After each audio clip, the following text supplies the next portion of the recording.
seconds. All right, we had some things happen that made us take some time off, but we are in session 46. Theoretically, possibly the last session. We'll see. Hopefully things get moving in that direction. I'll try to keep it brief. You guys were talking about what to do about the dragon. Last time, you guys were going to make some flyers for Neverwinter, but instead, you even had it all seek info on young Frost Dragon to northeast of Fanelin. Silver paid for true stories about Frost Dragon. Best true story about Frost Dragon gets gold. Sea Fairy and Tiefling at Tavern. You guys didn't actually make those. You went to the Barkeeps instead, or Sarissa did mostly, and at a few taverns. And due to a very high persuasion roll, it was kind of like a luck check, and 3 gold. She got a bunch of information. You guys talked to the monks and browsed the Hall of Knowledge for more info. You bought some white sheets that you're going to be using as camouflage, and buffed your clothing against the cold. You got 6 pony kegs of oil, 6 alchemist fires. You purchased a cart. You made camp along the river, and it was uneventful. Made it to the Centaur camp by noon the next day. Rio scouted for 1 week with no sign of the dragon, and I believe he has moved camp. Bugdob got restless after 2 days of this just waiting, and Sarissa took him to the cabin, and he has one of the sending stones, and Rio has one, and Neil and Sarissa have the other one. Bugdob got, not you guys know this, but he got 10 more logs done in the 5 days that he was at camp, so your camp is built out a bit more. I don't know where you guys... I know where Rio is kind of scouting by himself. I don't know where you guys are staying. Are you staying with the Centaurs? It's where It we seems were like You're last. muted. Yeah, it seems like we were hanging out with the Centaurs. Justin, you are muted. Really? No, I can hear you. Wait, Not. did I just lose hearing? Yeah, Can you guys they hear were each other? over at the Red Hoof Inn. What the hell? Some of us may have to drop out and come back. That's what I'm thinking. Yeah. I'm gonna drop out and come back. Yeah, I can hear you.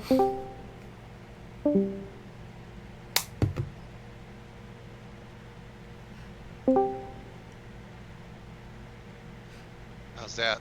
I can hear you. Could Sarissa... Yeah. High five. I can hear you. But could you guys hear him earlier? Yeah. I could, yeah. Yeah. Keep That talking? happens sometimes.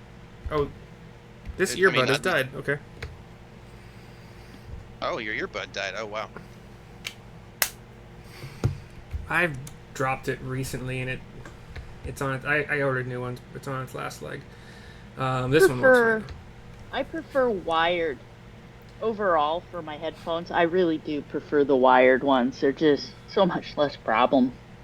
I did, but the wire just gets They're hard away from me. Yeah. So yeah, where are you guys? I think, like you said, I think we were probably at the Centaur camp. That was the last thing I remember. I don't ever remember going back to our actual camp. Yeah, I mean- I thought we were with the Centaurs. John, Rio, do you remember where we were? Because we were going to stay wherever. Oh, we're over at the Red Hoof Inn.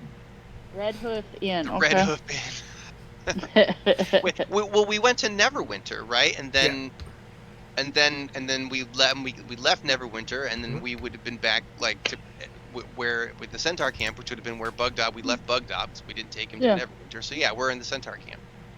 And then from there, then that's when I guess Rio went scouting, and Bugdob went back to camp because he got bored. You said? Yeah, he got bored, Okay. so we sent him back to start putting, Okay. And sent the squires with him to help him. Oh yeah. Okay. But yeah, Rio wanted to find another spot to scout some more. Is that still what you want to do? Well, I think we decided we want to take the fight to the dragon, like in its lair. Isn't that why we bought all the kegs of oil? But Rio is scouting so we can get a general sense of how often does he leave and for how long, so we know a ballpark how long we have to set up. And so he was watching, and that wasn't working out. So I thought Rio was going to shift locations to, get some data. Yeah, certainly more info on when he comes and goes would be good. But I mean, we pretty much all need to like get together and go there, or start heading there, anyway, right? I mean, there's no. And Rio can Yeah. scout ahead. Yeah, so Rio, were you going to Because switch? keep in mind, this is a ways. I'm sorry, this is a ways away. Like from where we Yeah. are, the lair is, I don't know, at least a couple days, I think, if not it. Well, we can start slowly tootling that direction.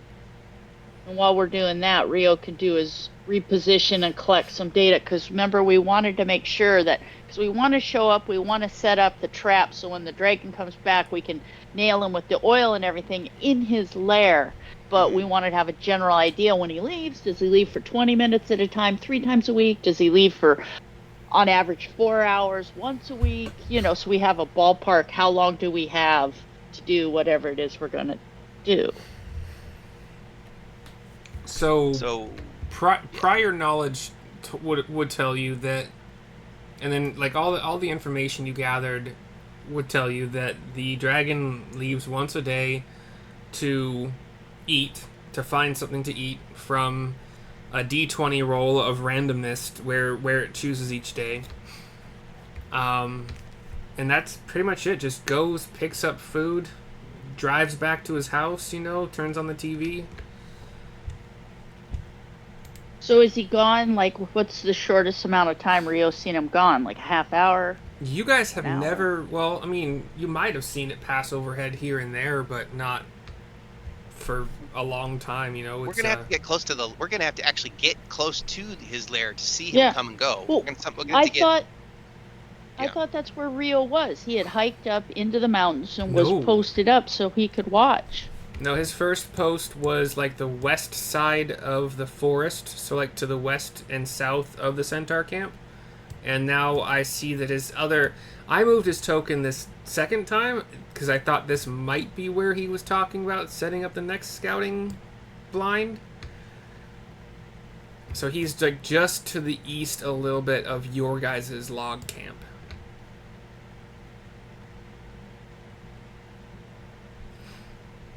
If you zoom in, you'll see. I see.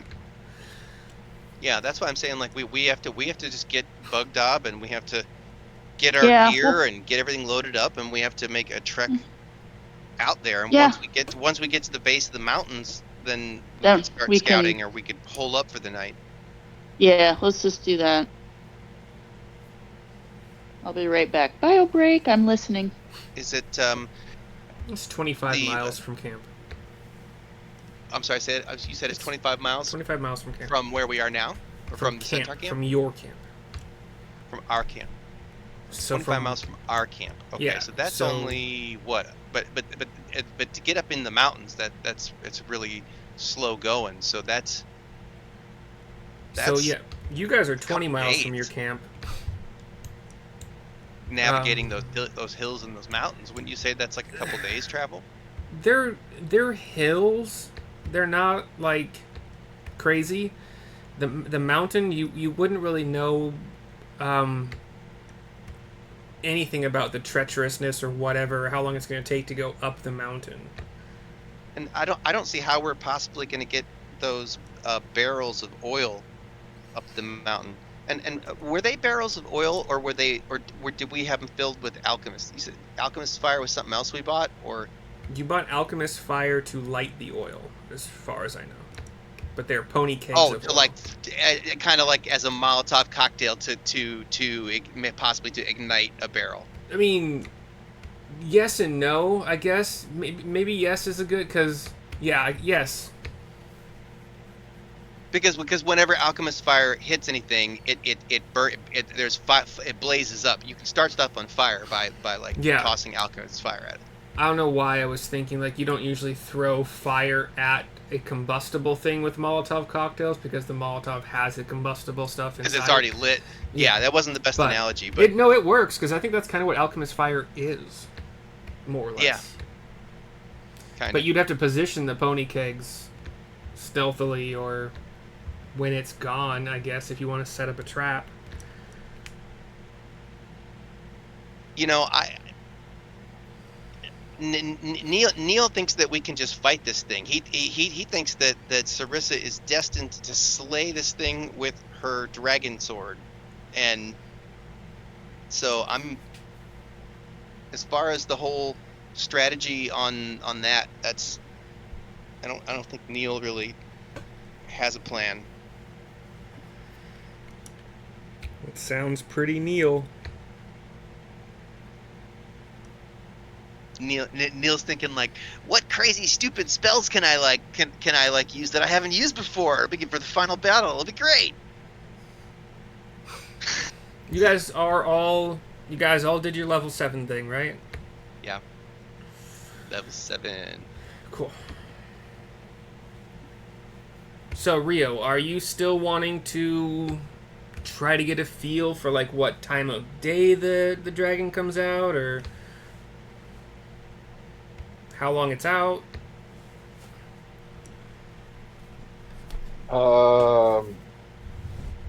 Being aware of the rest of the party and their probable desire to move ahead rapidly, I'll push this issue a little further than I normally would if I was scouting on my own. I think I know Sarissa might back me up, but pretty reliably that Sarissa is not in a hurry kind of person. So Yeah. Neil's the one who would be pushing Sarissa to fulfill her destiny, and you two are the calm.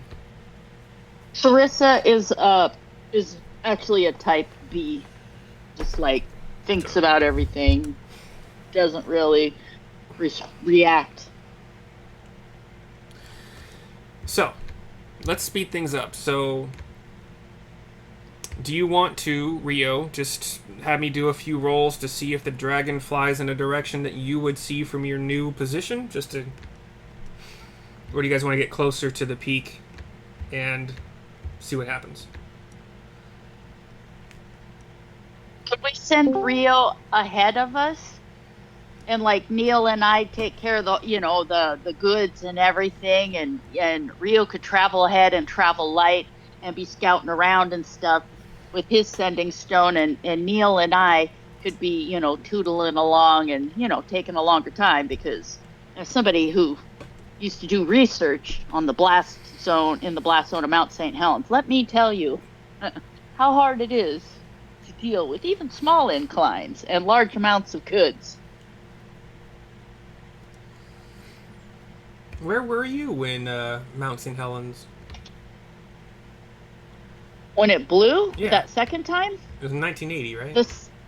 Yeah, I was just a little kid. No, I did my research in graduate school, and right before, remember where it started rumbling and the dome grew by 900 feet? I wasn't alive. No, this last time was in 2000 and, was it 2005 when it woke back up in the dome inside the magma? In a day and a half, it rose by 900 feet. No, it's blown since then. I had not known that. I was in Pullman in 2005. Yeah, 2005, and we had research permits, and we'd been out in the blast zones. Well, the Forest Service suspended all permits. Nobody's allowed in the blast zone. Get off the mountain.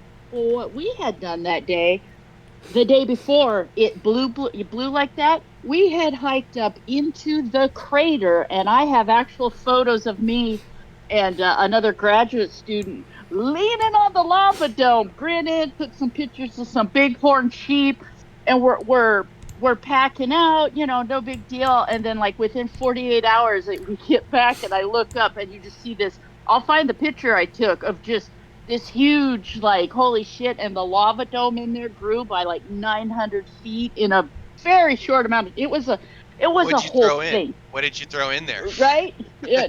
And I just remember, I'm not going to say that the other graduate student was like, "Holy fuck balls," because we get warnings all the time, geologic uptick, blah blah blah, but you hike out there with all the equipment you're going to need for 6 to 8 weeks. Radios don't really work out there, so we were not really aware of what was going on, and you're not supposed to go into the crater, right? But for research purposes, we needed to go do an extensive survey of the uh, the flora and fauna because it had to do with the nitrogen, blah blah blah. I had a whole thing in my. And all I know is that Rudy was like, Jesus Christ, because literally we have old photos of us leaning on that thing. And I remember we were in there, and because you see mountain goats up in there, and they scattered, and I'm like, they're not running from us. What's going on? Well, I think it's because they felt, you know what I mean. And I remember when we were coming back down, they have these huge scree slopes, and you always see, and it's loud because these scree slopes will collapse and fall down, and you'll feel it and stuff. And I remember I made a comment to the person that had came along to help me, collecting samples. I was like, "Is it my imagination, or are the scree slopes just letting loose like every 5 minutes?" And she was like, "No, it just seems constant. What's avalanches? Wonder what's going on? Blah blah blah." And then, yeah. Anyway, that's my story. But it's like, yeah, we very well could have got just, oh my god, and just the crazy shit we used to do. I'm sure now, 15 years later, that you'd go to prison. I mean, just this, let's just say things have been tightened up. But yeah, nobody used to be able to stay up there or anything. So yeah, it was Sarissa's fault. So also, I need to find those photos because, that's back when everything was on cameras. You know what I mean? And you think, oh, I'll get the film developed. It was only 15 years ago or so. Or, my man, it's almost going on 20 years. Yeah, I remember. But but now it's like, God, where's that film? Because I know the person I had with me helping me, they got it developed, and they have some pictures of like the lava dome and like some of the stuff up there, and I'm like, I should probably find those because it's just sheer craziness. Crazy. Yeah, I need to fight. I'll never forget though, because we were driving back, and we got to this place where we could see the mountain real clearly, and we turned around, and I'm like, what the fuck is that? And all of a sudden, you just saw this huge plume just let loose. Just, how you're just standing there like, how you look like, are you seeing this? And you snap a picture, and then you start thinking, holy shit, holy shit, holy shit, holy shit, I couldn't,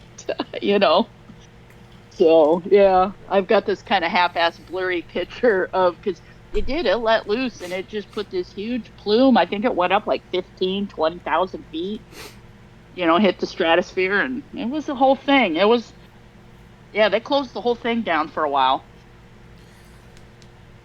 I'm honestly really surprised that I never knew about that because I was still in Washington at the time. But yeah, it was. Anyway, right, it was a huge big deal. But I'm trying to remember what else was going on. That, you know what I mean? That it seems like there was something else.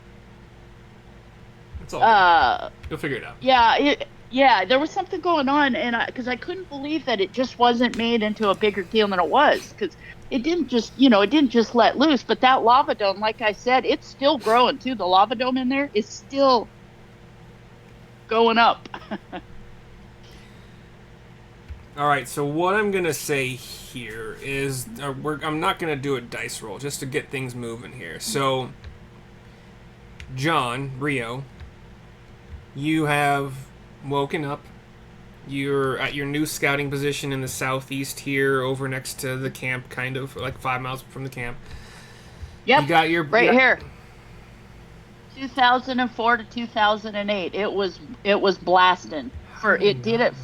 It was continuous for, but that first one in 2004 was when it just it blew. Okay, sorry. You've had your breakfast. You've had your morning dump, all that fun stuff, and a little bit after that, you're kind of doing your scouting thing, and you see to the southeast of you with your keen elven eyes. Stupid. You see the dragon flying from where you know that the peak to be to basically like almost straight north. And it flies to another place that you have been before, Coneyberry, which I believe is where Sarissa and you guys all buried a bunch of the dead. You did some funeral rites. But early morning, you see the dragon fly there. Well, not early. I mean, you've already done all your morning rituals and whatnot, but. And then, a couple minutes later, you see it fly right back to where it came from.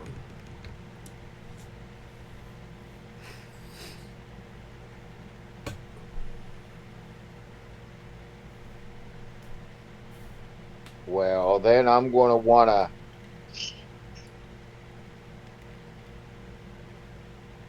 dial up Western Union with the sending stone and let the rest of the party know and suggest we head over there.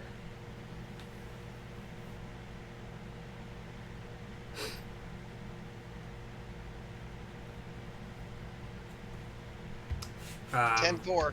yeah. 10-4, good buddy. Rest of the party, what would you like to do? We need to all regroup and saddle up over at camp. So why don't we all meet back at our camp? All right. It's still early morning. You guys can get there before noon, no problem. Oh wow, yeah. Because we have to go all the way through the forest. Okay. Yeah, And Bugdob's happy to see you. Is Rio there by that time too? It depends on if Rio wanted to stay outside the camp and scout more, or...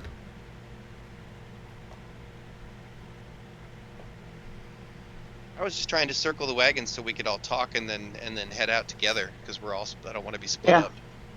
So we can make a plan and then totally disregard it like we do. You guys tend to follow through with your plans.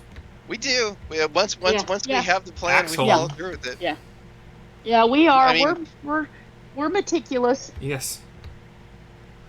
Like that time that Bugdob dug that big hole into the barrel. Right. And you dragged and a ton Riley's of like, ballista. or there could be a door. Yeah, how many times was Riley like, or there could be a door, or maybe use the door, or how about the door? No. No. So yeah, like let's all meet up at camp so we can. Yes. We can get ready to go. Where we're going, we don't need doors. So I'm still, I don't remember who's working on the barrels of oil, and how are we moving them from here up a mountain? I was still kind of unclear on that. Weren't we going to use the ponies? Or, you know what we should actually do is what we need to do is trade the horses in for pack ponies, donkeys. Because donkeys are much more sure-footed, or mules, and they're sturdier, they've got less surface area, they do much better in cold environments, and they put horses to shame when it comes to pound per pound packing abilities, especially in mountains. But don't we need a wagon too? No, you can strap a barrel on each side of a You have a cart. donkey. Yeah, but if there's a you can't road, like pull a cart up a mountain, so. Yeah, so that's why I'm saying if you get some pack mules and you just throw a barrel on each side. Right, then it's on the mules. Then they just have to find their way. Yeah, and we just get the white sheets, and camo them up, and then you just start picking your way. And during the time of day where the dragon might be out flying, we hunker down and camo up and just wait for him to do his little weekly or whatever it is, snacky snack or daily snacky snack, and then start moving again. Mm-hmm. Yeah, so we got to get up pretty darn close if we're going to be able to get up there and ambush him. So. Yeah. So I think our first thing is to drop the horses off and get a bunch of pack mules. And we don't need the cart. Then once we get the mules, we strap the barrels to the mules. Mm-hmm. Okay. Yeah. And we can just leave the cart down at the base of the mountain, or can't throw it off in the woods. So when we come back, it's there waiting for us.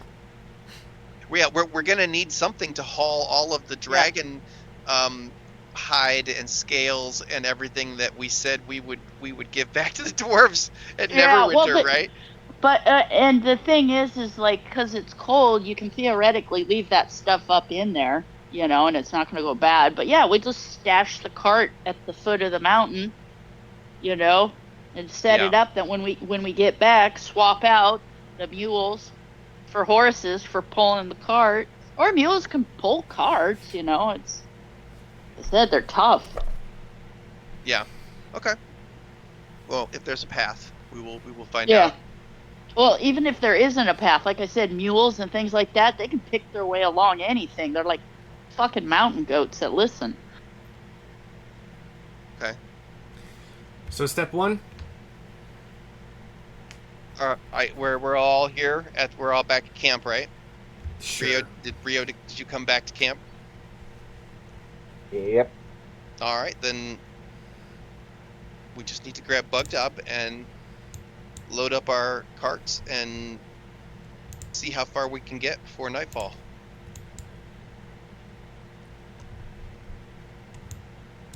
Why can't I move? Yeah, whatever. Yeah, you guys. And we need to make sure we have enough camo to throw over the mules, so that way during the day when we hunker down, between the hours when the dragon goes out to get his McNuggies or wherever, that we're good covered and not moving, so he doesn't notice us. That only move outside of the hours where, he's out hunting. Oh, I see. Well, yeah. We can say if you guys would have been smart enough that you think you would have got enough white sheets to cover your horses, then they could easily cover whatever mules or pack animals you want to trade for. Right. So Sarissa, are you concerned that the dragon's gonna see us on our approach to the mountains? Yeah. So because think about it. If when you're going to McDonald's and you're hungry and you see Burger King, sometimes you just veer off into Burger King because it's close and easy. So I do not want to become Burger King. So should we travel at night? It was the dragon? Did it only come out during the day? And if we do our traveling by night, then we should avoid detection. That's actually a good idea. We could move at night and into the dusk, because we can have Rio if we just need a general idea of what time in general, does he go out between noon and 3 every day? Is it just random? Get an idea. And if not, if it's very random, then yeah, we'll just move at night and sleep during the day.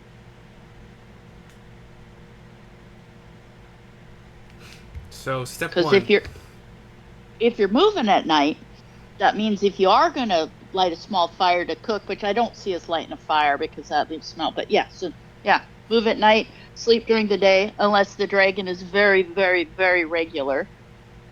Like my neighbor, I know from noon to 1 every single day this is going to happen.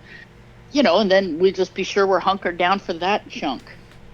So I propose that I put a little X on the map by Icespire Peak. I propose that we leave at sunset and travel overnight across the grasslands and try to strike a camp where I put the X and camouflage ourselves from there, and then do some scouting there. Excellent. I see 3 blue X's. I see. Oh, that's much better those. than no. Look to the southeast by the Icespire eye. Peak. That little triangle is where the dragon is. Yeah, it's by the eye on the map. That one. Okay, good. Yeah, this is where his lair is, up in the peak. All right. So who's all going? Is it everybody? 2 horses, Bugdob, and everybody else? Yeah, do we need to go someplace and buy these mules? Do we have to like go to Or Fandolin and buy mules? yeah. Or can we swap out? Because they're lending us the horses because we're doing them some good. So, like, for every one horse, can we get 2 or 3 mules? Do they not have them there? If they do, it's just So Fandolin first for the swap. I suppose we need the mules. We have to go to that. I mean, that's the only part of our plan that we just don't have mules. So I guess let's go to Fandolin and get our mules. All right. Anything else you want to do while in Fandolin? um. Yeah, let's go tell everybody in the town what we're about to do. No, I don't think that would be a very good idea, Neil. I think we should wait until we're done. Surprise! Look what we've done. It'll be more impressive that way. Okay. Everybody loves a good surprise. You'll get more accolades that way. You talk to the town master through his little slot in the door that he still never leaves, and he's as annoying as ever, but he says he can, and you get there late afternoon, and he says he can swap out the horses for a couple mules, seeing as how you will be helping the city and everybody else in this area and get rid of the dragon theoretically. It is dark. That's great. Thank you. It is dark-ish. Hold on. 5, 10, 15, another. It's starting to get dark by the time they're able to round up a couple mules for you. He's happy to do a 2 for 2, so 2 horses for 2 mules trade. Okay. No. Because we've got a lot of poundage. I'm talking because a mule can. What is it, John? A mule can pack about 350 pounds, easy peasy. Much more than a horse, and they need to be strapped on. So we need to figure out what's the weight of the barrels. Can each mule carry 2, maybe more. 3? It's because we need enough to carry all the oil. And I'm thinking, so. So I'm gonna go back up to is it Harbin Wester? He's the town master, right? Harbin, we need like at least 6 more mules, man, because we got to haul a bunch of oil up there, and we got to take care of this thing for you. Can you just give us like 6 more mules? I have given you what I have available to me. The people of this town use their mules and do not want them to be eaten by a dragon. Yeah, but I assume that they want us to get the dragon, right? Yes. That's the plan. That's why we need the mules. Understandable. Can't do it. Oh. Well, I guess we go back to Neverwinter then, because we need the mules. Bottom line. Yeah, we're getting to be pretty big heroes these days, and I think we've outgrown your little town, sir. I think Neverwinter is much more friendly to people with our skills. Okay. Or how about the Lelon? Is that town? That's not that much further away. The what now? Oh, Lelon. Yeah. Yeah, what is that? It's not in the book. I had no idea. Me neither. Yeah, so we don't even have to roleplay. Let's just say we have a period of time where we need to collect these mules. We need to do what we're going to do, because you have to have enough mules and sheets, to pack up. But mules, like I said, pound per pound, can carry so much more than horses. Let's just buy them. These people, they're so cheap. They're so provincial. Fandelver. Jeez. Yeah, well, we can buy them, and then, and we'll be sure, we'll let them know that if we do get caught and we are going to be killed, we'll be sure to yell, "Fandolin sent us to kill you." You know what I mean? Like just a low-key threat. Like, fine, but if I'm on my deathbed, I'm going to tell the dragon, "You sent us." Yeah. You bastard. Where would you like to buy them? We can go to Neverwinter or the Lelon or whatever. So, but You know, like I said, we need No, we we can just need the buy them. mules. We need. Yeah, How much are mules? We can. I don't know that we have enough money for mules. You guys, yeah, you don't have a lot of money anymore, I got and 230 gold. um, the people Yeah, of I suppose we could Phandalin, just buy them. the people of Phandalin, I mean, if you were to talk around, and, see who has mules that might be willing to part with them, they are all going to highball you. Let's just go back to Neverwinter because this is stupid. We just won't waste our time with Phandalins. Man, that's a long way away. That's what, a day? From Phandalin, yeah, probably a full day. Yeah, we can just go there, get it, come back. There we go. Well, let's see how much. Like Neil goes and asks people like how much they want for their mules. Oh, damn it. Where's that thing that I have that's like, hey, this is what things cost? There's supposedly they're 8 gold from the player's handbook a mule. Okay. So then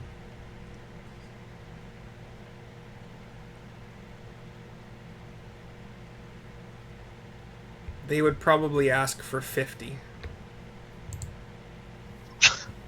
Because these let's just stop fucking around with Phandalin and we'll just go back to Neverwinter. Problem solved. Case closed. like the people that have mules are the ones that like they need them for living, like to pull their plows or whatever. Right. They lose their mules, they lose their livelihood. Yeah.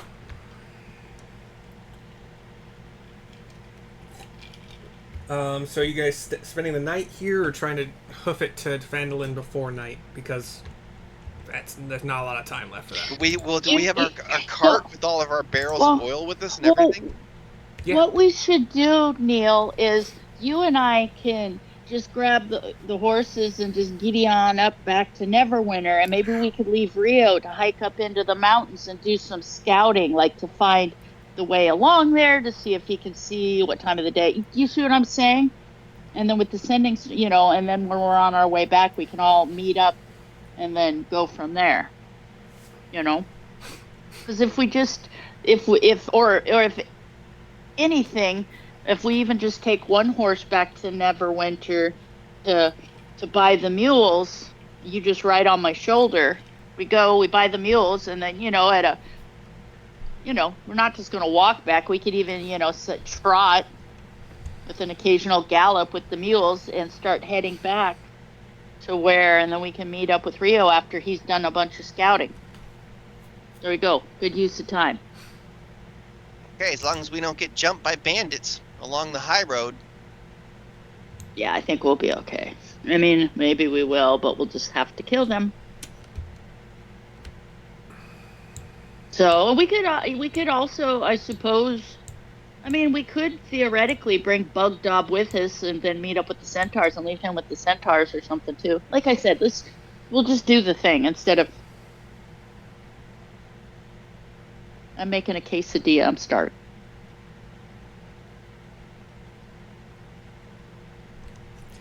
So it's 60 miles.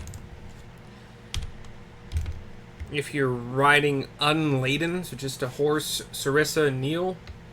Oh, sorry, not laden. It's still gonna be laden, but like overloaded is what I meant. 8 minutes a mile. 480 minutes. So it's an 8-hour trip. And then, like the player's handbook or something, one of those. I think Shadows is the one that told me that usually travel distance per day is roughly 8 hours, and that's it. That's all you usually get. But it's fine one way.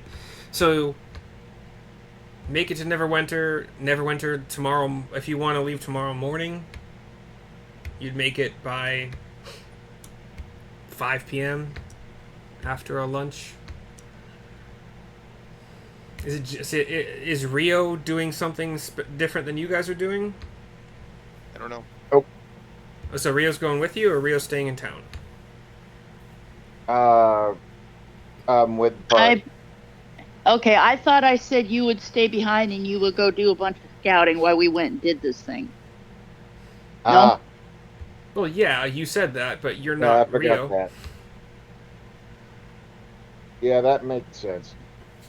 So Rio, you want to head to the X, the blue X, and Yep, more dragon intel. okay. So we're gonna hand. You want to do that in the morning, or do you want to go at night?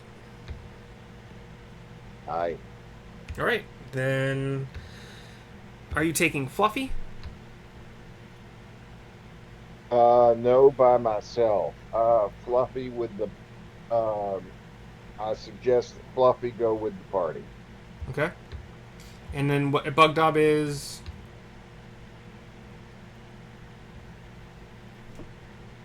What's Bugdob doing?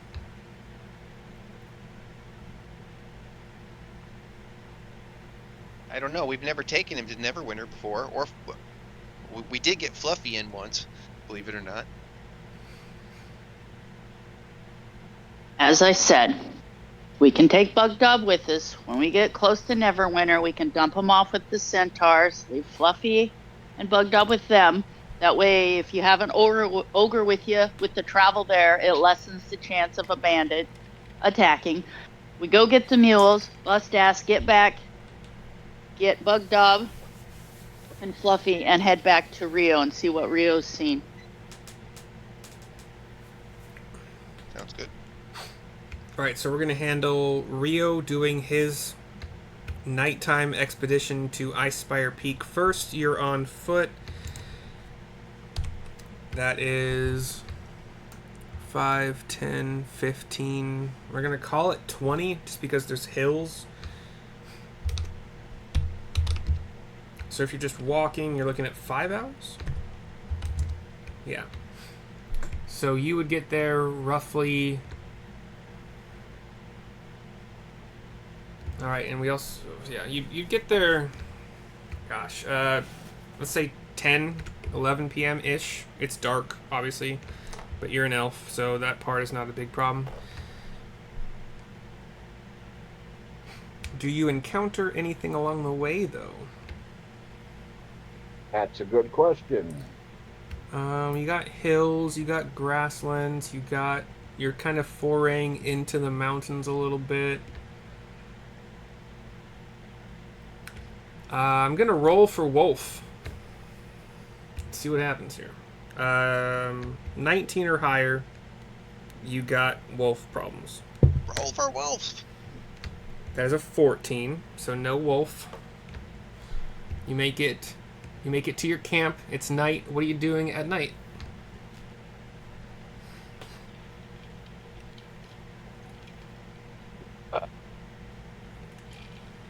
Inching up on the dragon lair. Sorry, that After all, inching up on the dragon lair because after all, I own the night. So are you setting up camp or are you scouting first? Scouting. Okay. You will see that there is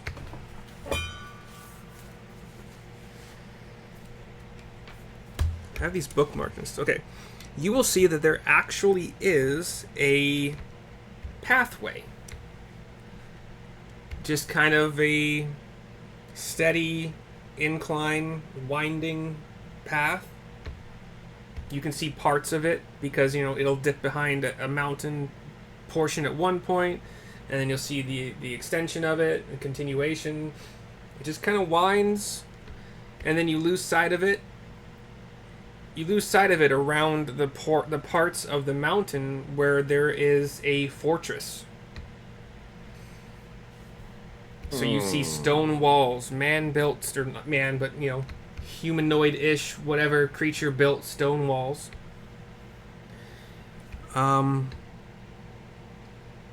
With your keen eyes, you can probably even see that, like, there's little slits in the wall, like arrow slits kind of thing. Dwarven handiwork?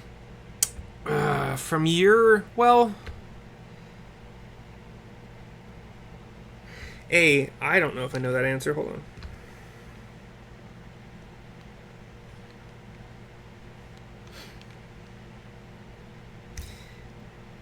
This sounds to me like an elf name. Delsendra Amzar. Yeah, that's definitely Elven. It doesn't tell me anything about the race of her and or It's not her. it's not Sindarin or Quenya though.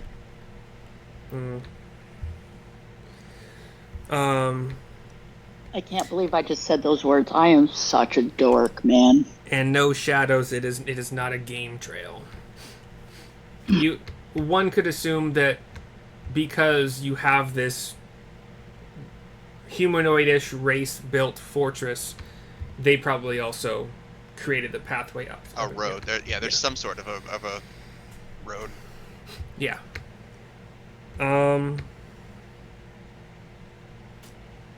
So that's what you see.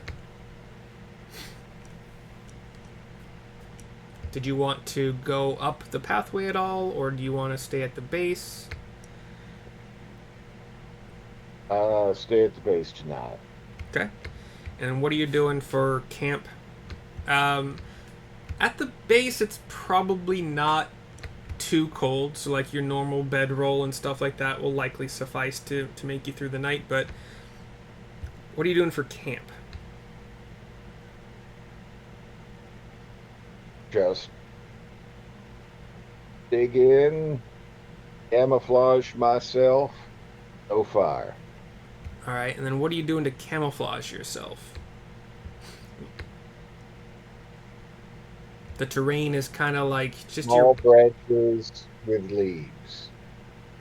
Alright, so the terrain you're in right now is like the base starts to get snow as you kind of get up in elevation, but like where you are right now, it's kind of just like rocks, dirt, not a lot of foliage.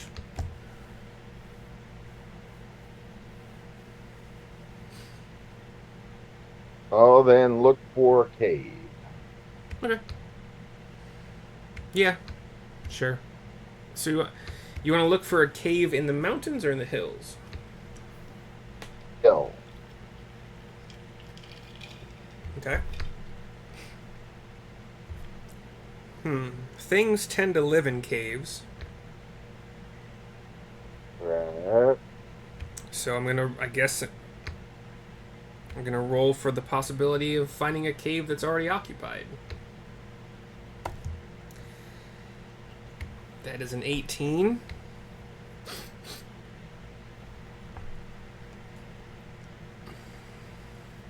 Let's roll for friendly. Okay. Right. So You want to be 20? no, I rolled for like random Okay. encounter basically stuff. You find a cave and you hear it's nighttime, but like some animals are nocturnal, so you hear some little kind of scurrying sounds. You hear like paws or claws on rock.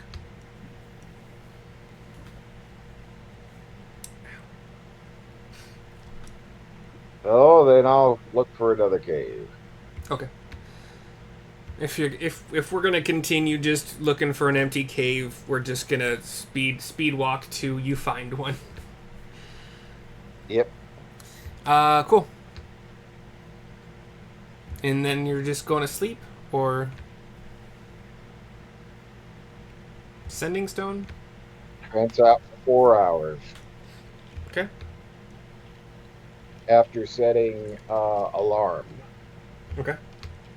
at the mouth of the cave. All right, you do so. All right. Next morning, anything you guys wanted to do in Phandalin while you were spending the night? No. I'm not gonna perform anymore here. These people just don't appreciate it.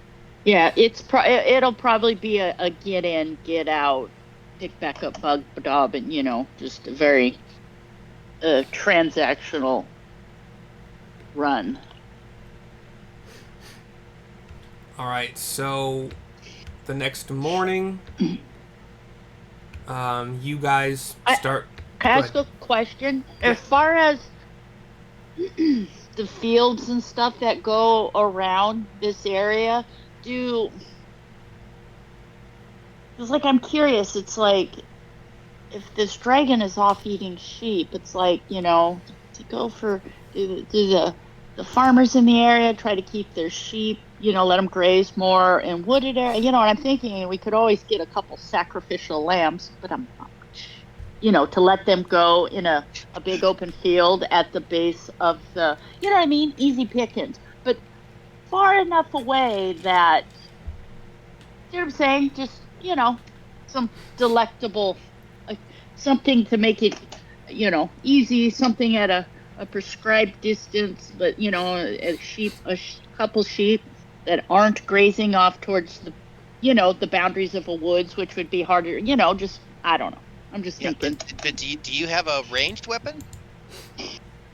No, it has nothing to do with attacking the dragon. It has to do with, if the dragon finds an easy, inexpensive place to grab his next meal that's X amount away, it just, we kind of have an eyeball, an idea of like, well, if we know he's going to go to this place because there's easy sheep to pick off. They're not grazing in the woods. There aren't any farmers shooting at him. I was just thinking out loud.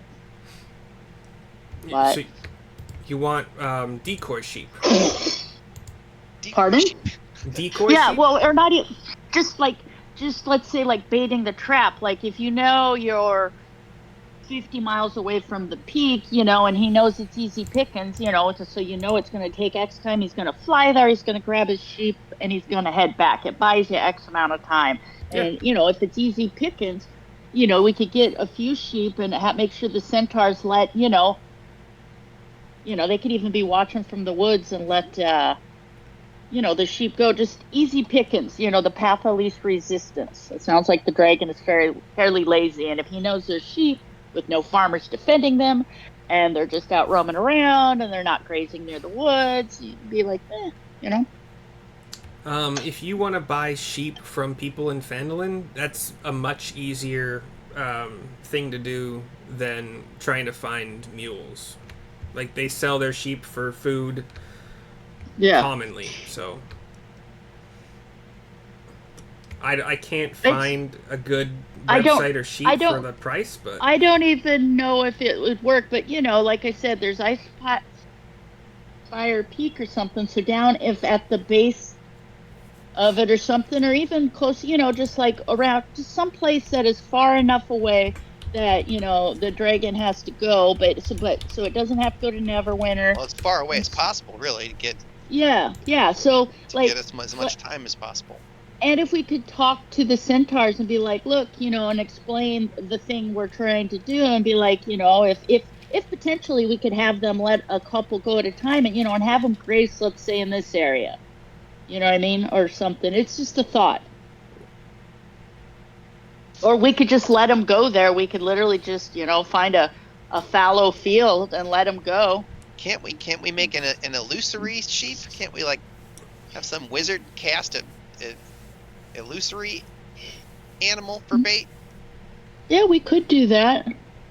Like I said, it was just a thought, and I don't want to go through because these people are no help. Anybody we've encountered, they've been no help. We've got no information. They've not worked with us, so I'm not going to waste the time. But I was just thinking of something that, if the dragon's lazy and he's flying and looking, throw a few sheep along the way, but screw it. We don't need to do it. Shadows. I wrote Quora, but I meant rpgstackexchange.com, but I didn't feel like typing that. If you want to get sheep to have them be decoys, you're welcome to. I'm not stopping you doing that. Yeah, well, we could just let them go along the way, and maybe we could even talk to the centaurs real quick to see if maybe they couldn't just, post up, if they, just to keep an eye out, post up along the woods along here and be like, if you could just keep an eye on the sheep, and if you see anybody coming to try to steal them or round them up, just, have the centaurs let them know. leave them alone. I don't know if the centaurs will do that, you know? Okay.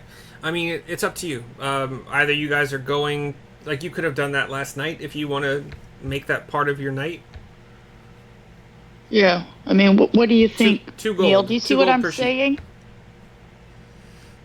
Yeah.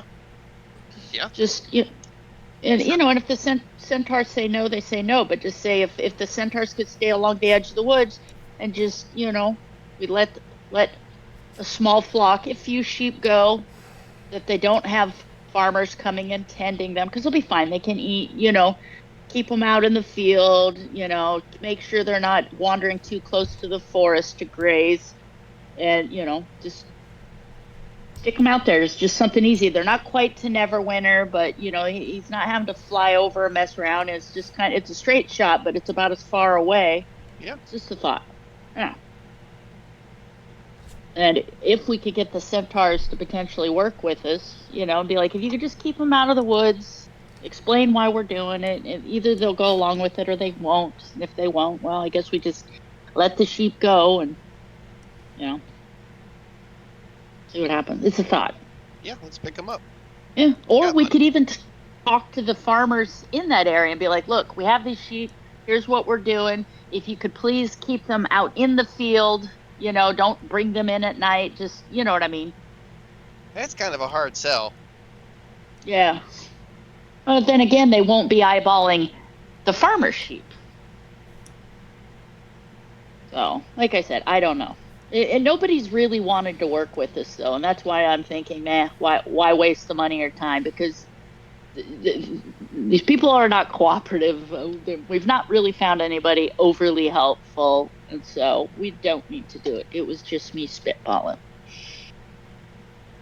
So that's a no on the sheep?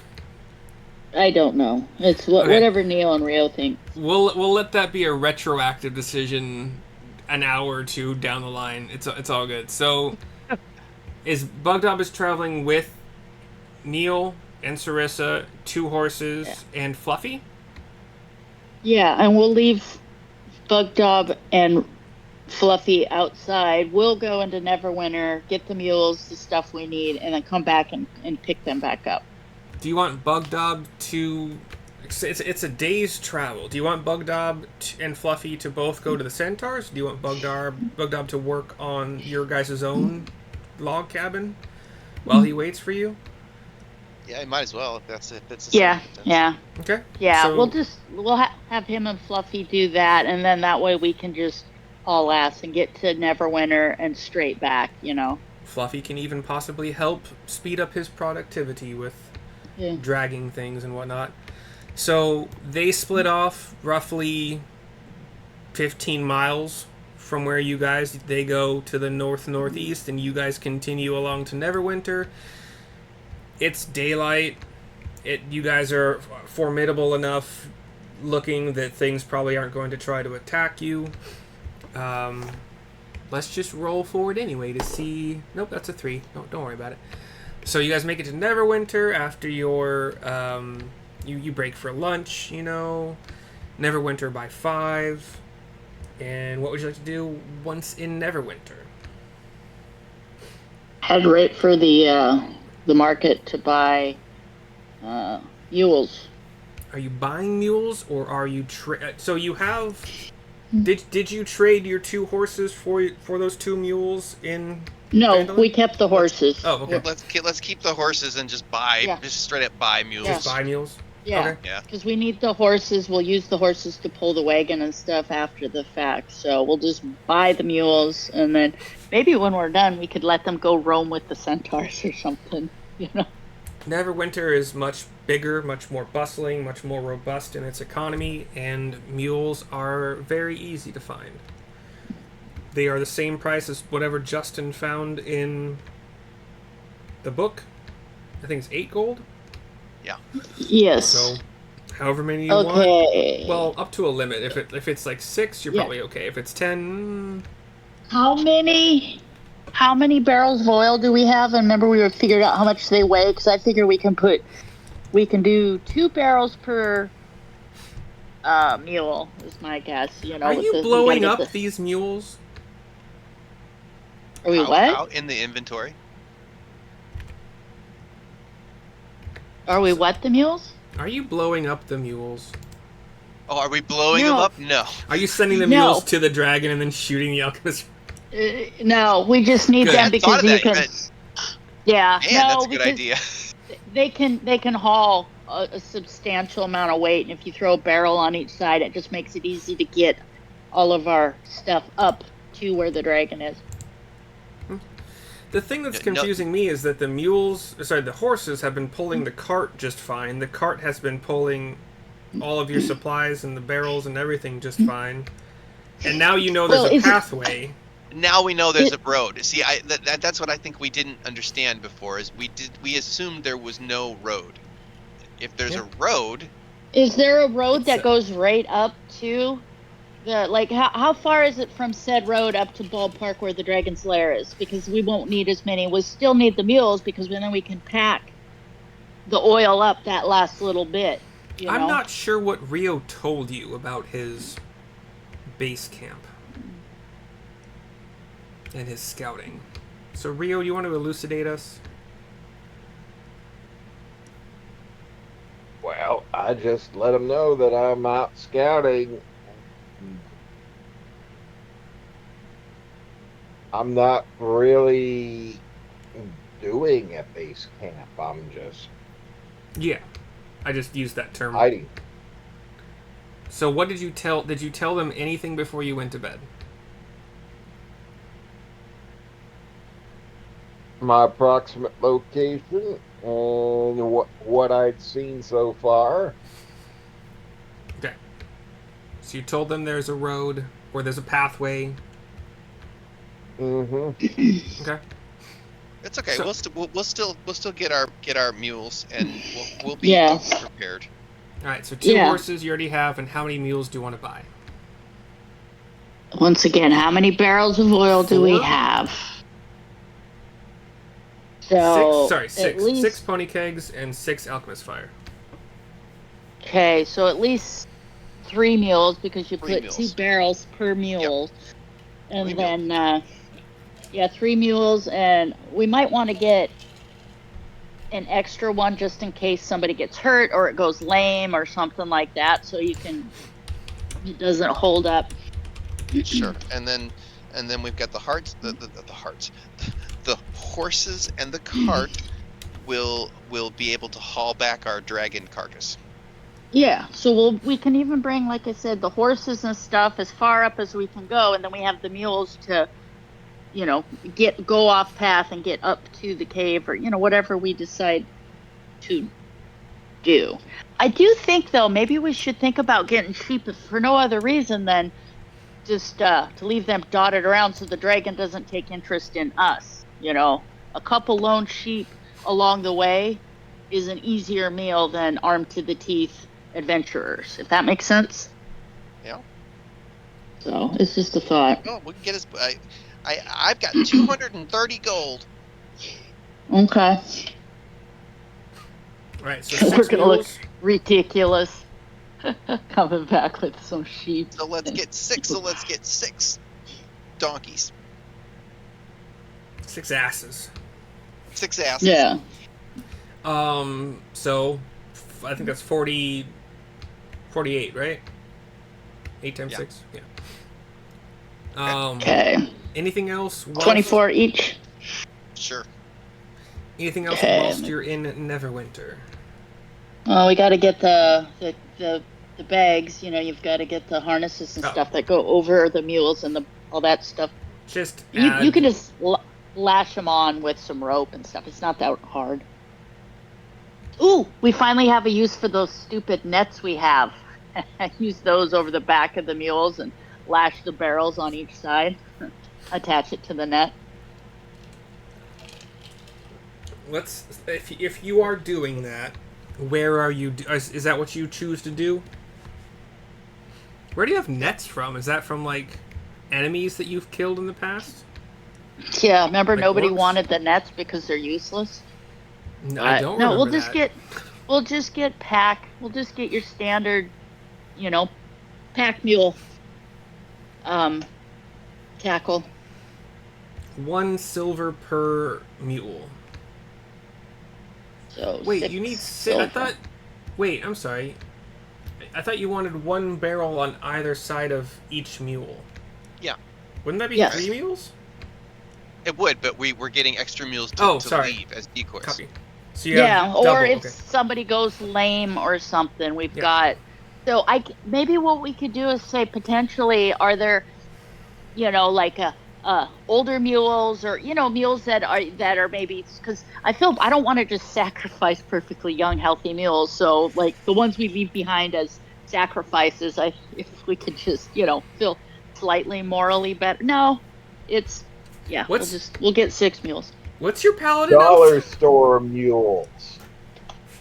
Does your paladin Exactly. oath include do no harm? Like, or like, do not sacrifice innocent animals? Eh. Yeah. It's for sometimes Sarissa is For the is greater into good.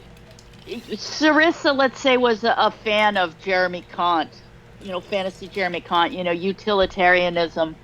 The good of the whole is more important than the good of the one. So if you want to deck out each mule in your standard saddle, harness, whatever, it's just an extra silver per mule. Okay, I'll subtract that. So It's probably more So I than have that, some but I don't care right now. yeah. Oh, I'll spend the silver just because I've got some silver. Okay. And it is, by the time you find the mules and the accoutrement for them, you're looking about 6 p.m. It's starting to get dark. So, real quick aside, anytime somebody hears the words accoutrement, do you think about the 40-year-old virgin? I don't remember that word being in that movie, but Where he was talking about he had this boring conversations with his coworkers trying to get out of talking about women. He was talking about how he'd made himself an egg salad sandwich with all the accoutrement, and it was painfully long, boring description. And he used that word, and it was hilarious. That's the same movie where the guys are playing a video game in like side by side chairs, and they're saying like, "Do you know how I know you're gay?" Okay. Yeah. And then that movie said, well, would not be made these days. Oh, you couldn't. And then they were like, what do you mean you felt a woman's breast? What's it feel like? He goes, like a sandbag. Yeah. And they all instantly knew, like, dude, you've never touched a woman. He was like, yeah, I have. Yeah. So 6 p.m., are you guys going to make bed here or outside or trying to make it to the Centaurs by sleepy time? Yeah, make it back to the Centaurs camp, I'd say. Okay. You guys, that's 60 miles by horse. Or all the way back to our camp if we can. They're not equidistant from Neverwinter. No, you're right.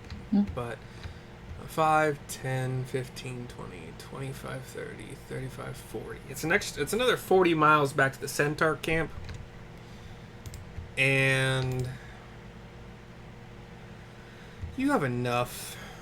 Yeah, you should be okay. I mean, the horses made it in regular time, even though they probably should have made it. Hold on.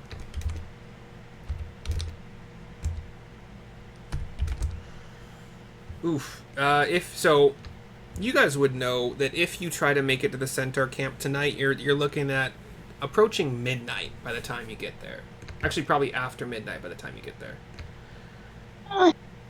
We can sleep in a little tomorrow. So you want to travel at night? No worries? Yeah. I mean, or what do you think, Neil? It's whatever you think. Like we could just set off in the morning. It's like whatever's least likely to get us attacked. Yeah, I don't care. Okay. Yeah, I think we'll just travel. We can always bed down. We'll just leave in the morning or something, so we're not traveling at night.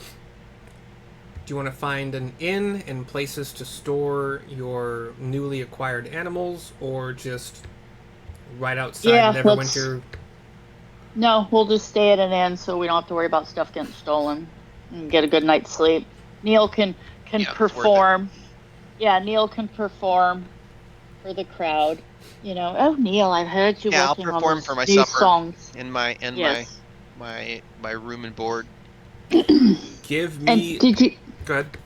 Did, I was gonna say, did you get my DM? I expect a song to be played on a guitar written by Neil that I will record. So Okay.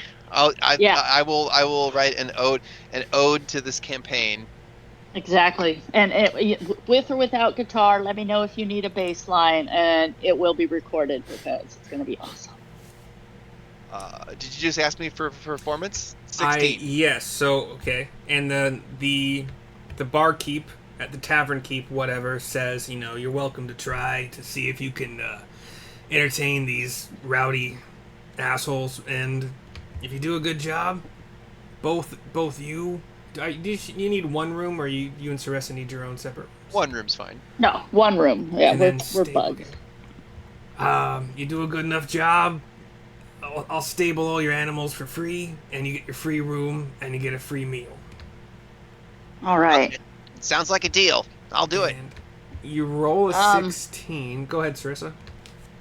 Well, is there any way I could help? Because I can't give um inspiration. They've changed these sheets again. I So notice D&D Beyond.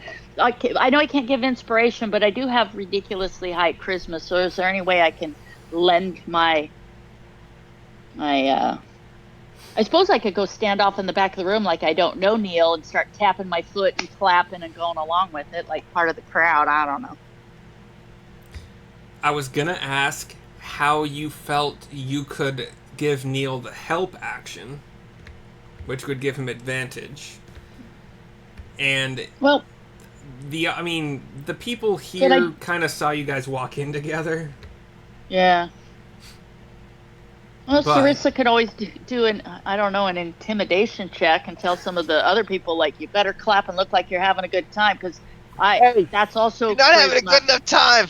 Yeah, well, I yeah, have a It's +7, my so friend like I up there. said, yeah, I could sit down at a couple tables and be like, I better see some clapping and smiles, buddy. With a couple of the local drunkards who'll be like, yeah, yeah, or I could also just buy some beer and tell them it comes with the caveat you better look like you're enjoying yourself. Persuasion, because I also am good at persuasion. all right. So pick something, and then we'll I'll do go for it. persuasion where Okay. I'll buy a round for this table and that table. Anybody that's smiling and generally look like they're having a good time, I'll buy them around, and so people can clearly see the more you smile and clap and go with it, you can have a round. And would you like to only be doing this for tables with happy-looking customers, or Just people that look like they're not being rowdy fucks. okay, so non-assholes, kind of? You're gonna Yeah, let the just assholes a do kind their of thing. yeah, like kind of a persuasion, just kind of like And what would you? So you're buying them drinks, which costs whatever it costs. yeah, Let's just say a silver a beer, whatever. Is that a lot? yeah. That would probably 5 be that's copper quite a bit. beer? Like a I'm not $5. sure about booze in D&D. If anybody finds the price while we kind of do this little, Yeah, and then cost. you are saying you're bringing beers to a table, and you're saying these are yours if you look like No, you're what I'll enjoying. say is I like seeing people enjoying my friends' songs. It makes me happy. Have a round on me. I'll be very polite about it, but if you're God, that smiling, sounds like you know what I mean? intimidation. No, I'm doing it with a smile, and I'll be It makes doing me it like happy. friendly, like, hey, I appreciate you enjoying my friend's music. Have some beer on me. All right. Then let's see if your persuasion roll gives Neil advantage. Okay, hold on.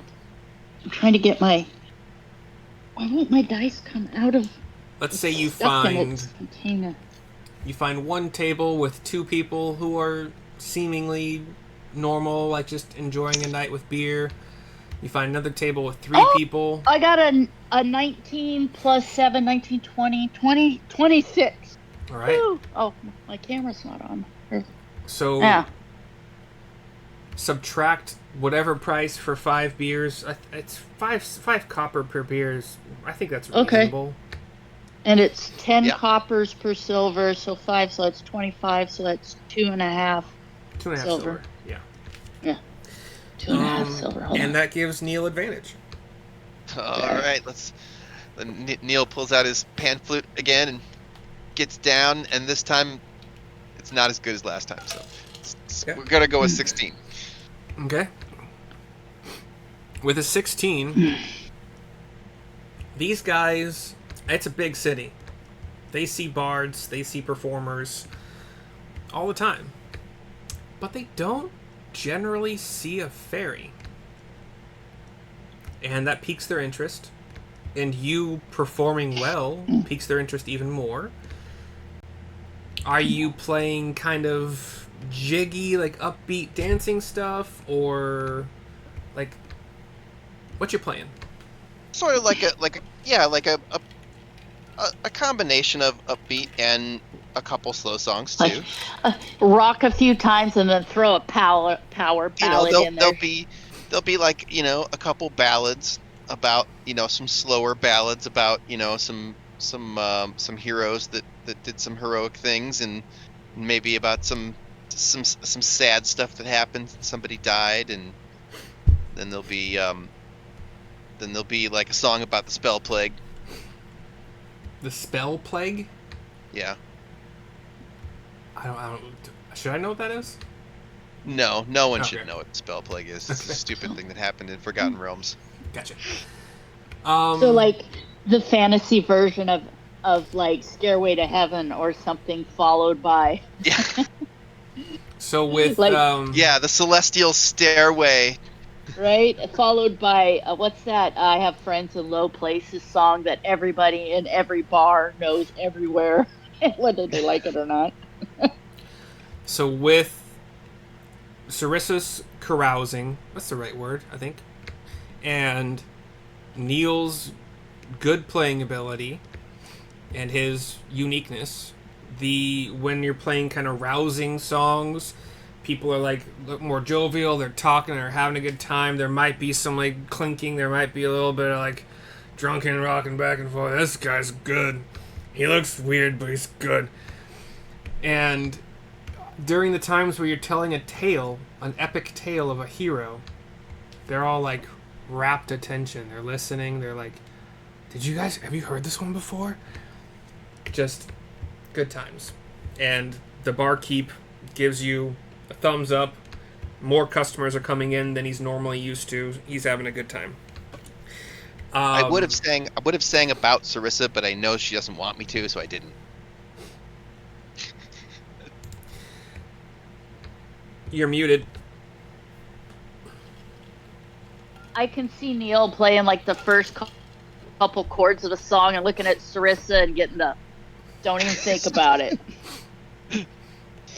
So your night goes well. Everything's free. The room, the board for you, the food for you. He's given the amount of customers you guys have brought in, or that have come in more than normal. He's even gonna say like breakfast is on him tomorrow morning as well. It might be basic. It might just be eggs and a meat, but whatever. It's still good breakfast. Rio, this is the same morning for you that they have set out to Neverwinter. Because you went to bed, well, you trance. I forgot. So you trance for 4 hours. So, what are you doing in the morning for food, for anything else?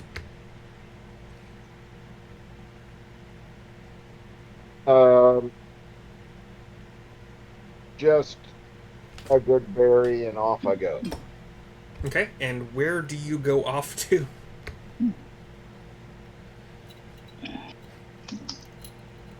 Up the trail towards the dragon's lair.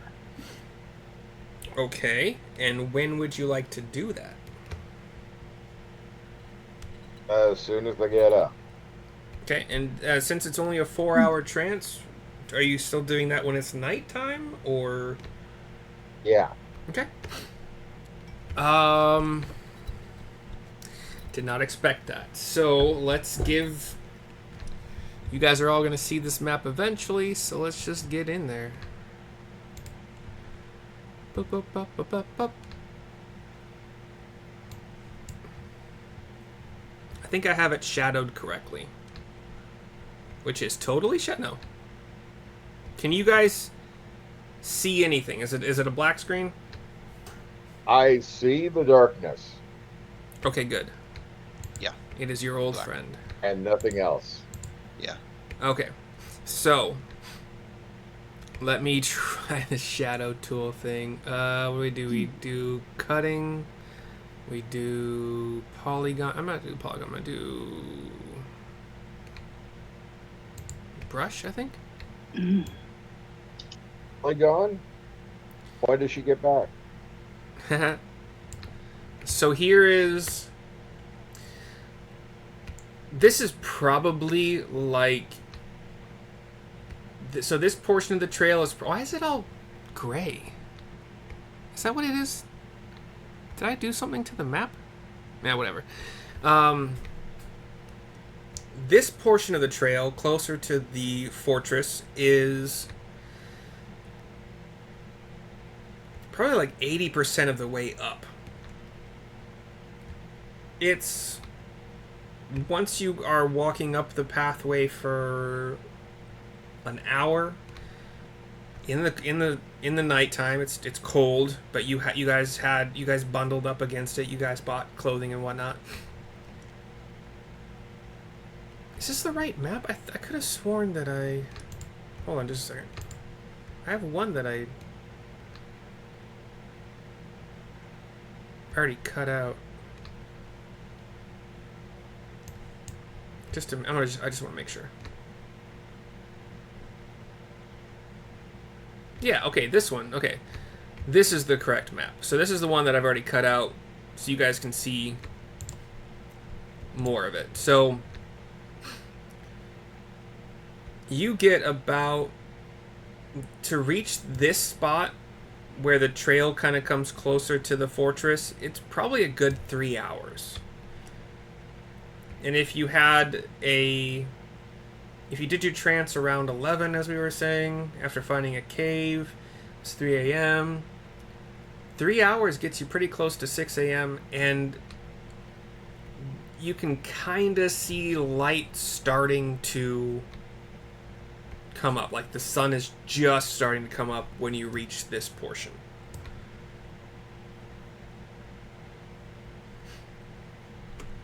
Are you going to keep going? Yep. Okay.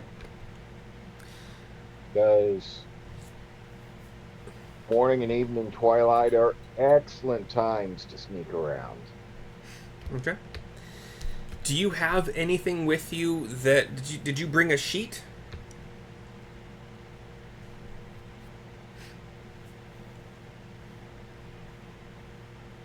For whiteness, winter clothing, you betcha. Okay. So, okay.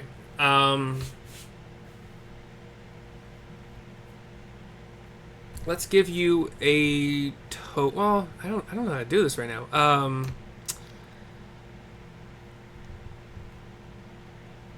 You could make it if you want to. You could make it all the way up to like where do you think you'd want to stop?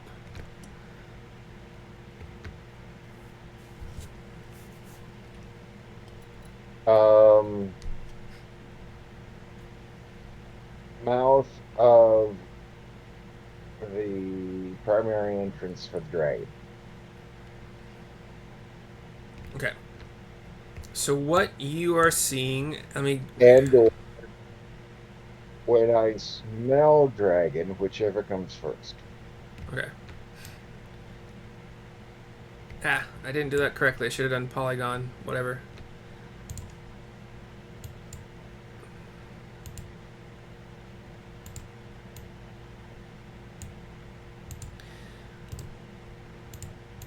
So you keep going up, you kind of are circling around.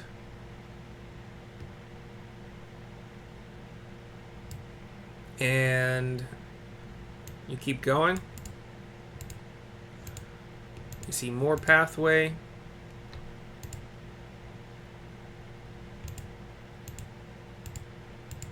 More pathway. You see walls to either side. You know, you see the cliff face of the mountain, but you also see the walls of the fortress. You would see a bridge overhead, like it's going to be right to the north of here.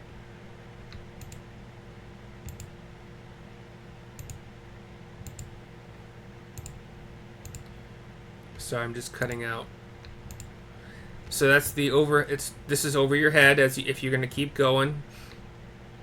And if you're looking for an entrance specifically, you circle all the way back and you see one right here, if I'm not mistaken, on these maps. The door is shut.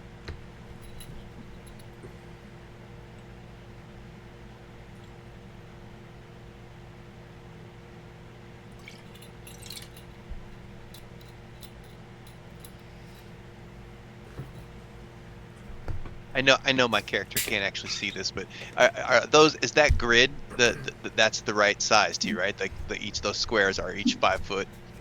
Yeah. Cool. I don't even have the map on. I'm not looking.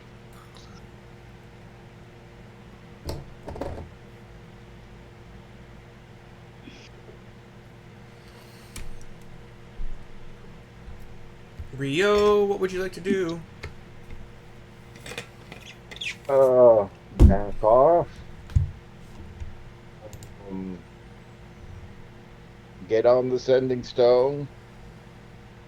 Because it's after dawn, so I'm going to presume the rest of the party's up. I know what I found.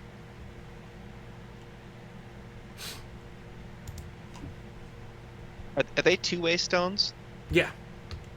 I think I said Like 3 they charges. are walkie-talkies. Mm-hmm. So Rio, did it look like we could get a car, like the horses and the cart up that road? Is the road wide enough? That's a good question. What you see on the map is pretty accurate. So, like, I think so. It'd be treacherous, but 5 feet wide. Most of the way is 5 feet wide. that's not actually really even enough for a cart. Yeah, that's to be totally honest. Yeah, that's you're actually, yeah, that's incredibly narrow. Oh, I wouldn't even want to bring. Well, we could bring a horse. We but could bring yeah, the definitely mules. not a cart. Yeah, the mules, but 5 feet is Not the horses of the cart. If the cart's wheels are like 4.5 feet or 4 feet spaced apart, you'd be okay. But I think cart wheels generally back in those days would be on the outside of the cart. Yes. So it's up to you if you think you would have possibly purchased a long cart but not super wide, or I'm willing to work with it to get through this.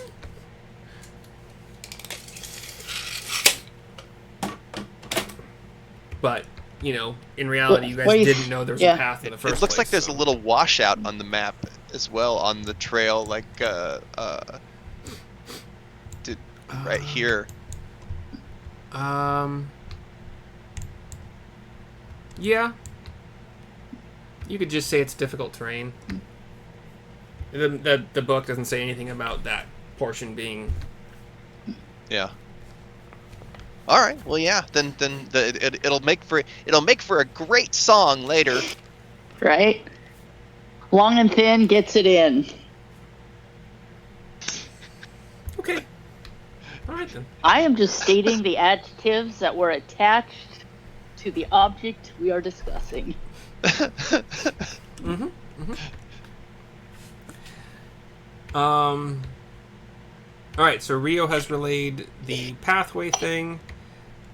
You guys, sorry, what was your response? Will the horses and cart fit? Yeah, I think we should try it. It sounds like we should just try it. And Rio, if Yeah. you want to use a second charge of your sending stone to reply, you're welcome to. You have 3 charges on each stone. They each allow a reply per charge. If you're not asleep.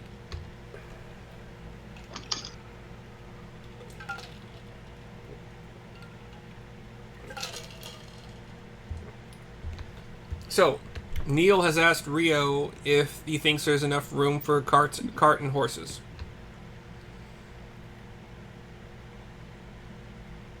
Estimate is Your estimate is it would be tight, but since you guys got a thin and long cart, it would be doable. Sorry, that's your assessment. I don't know what your response is. You can do your own response.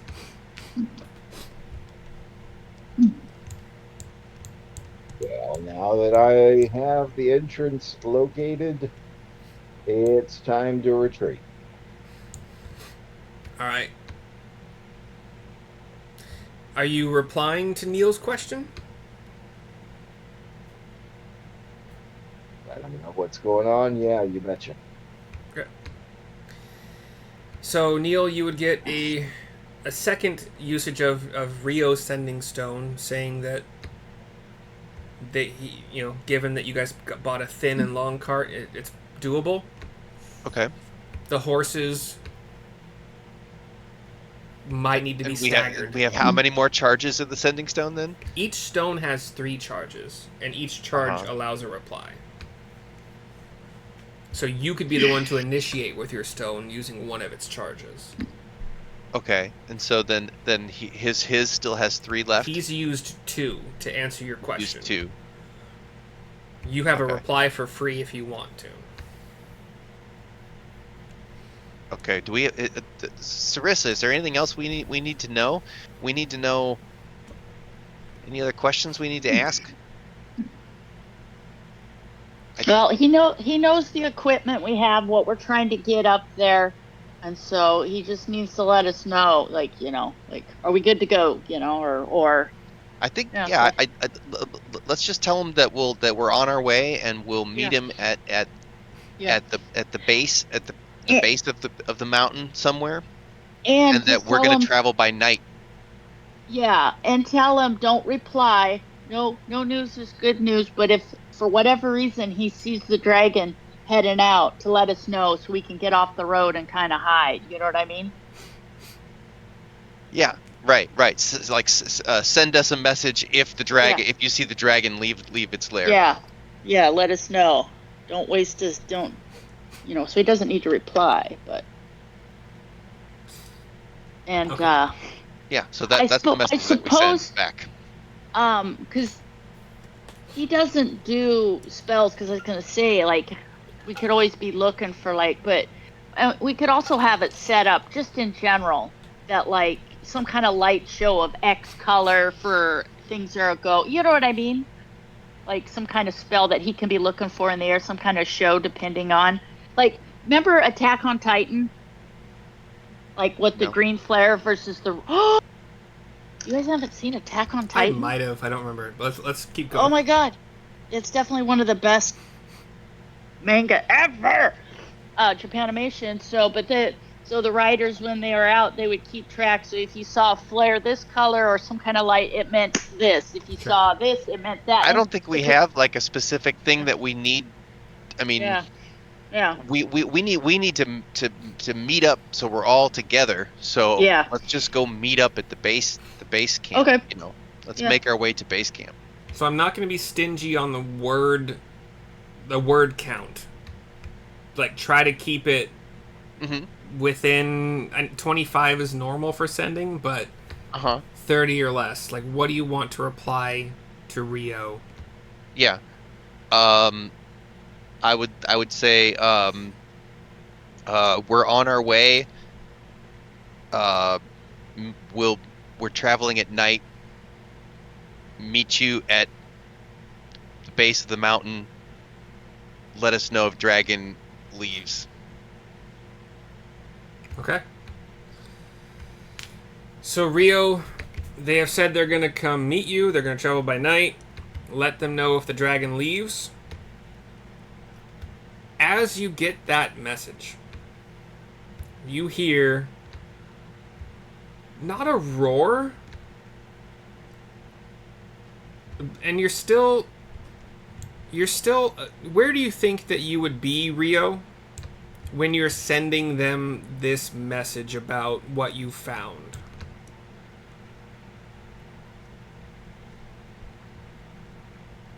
And this could be our last session, so I would hope you could stay awake for it.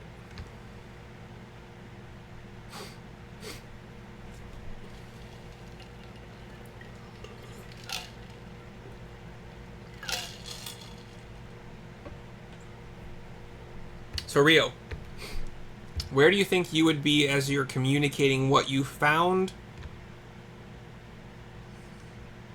Like, how far away from the entrance that you found? Like, where on the trail do you think you would be when you're talking to them?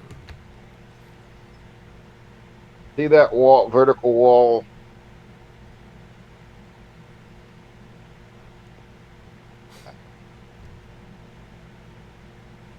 I can give you a token if that helps. I thought about doing it earlier and I didn't. I don't know why. Right about there. Okay. That's okay. Cool. I'm okay.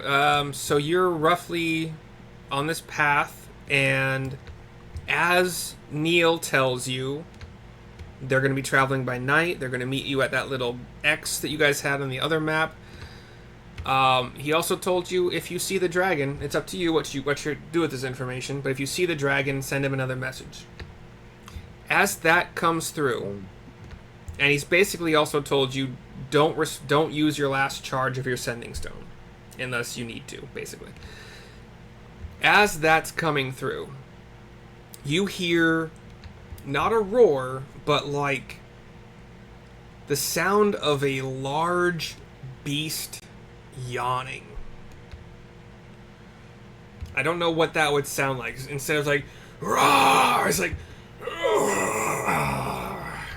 something like that. What do you do? Hunker down. You want to hunker down right where you are here?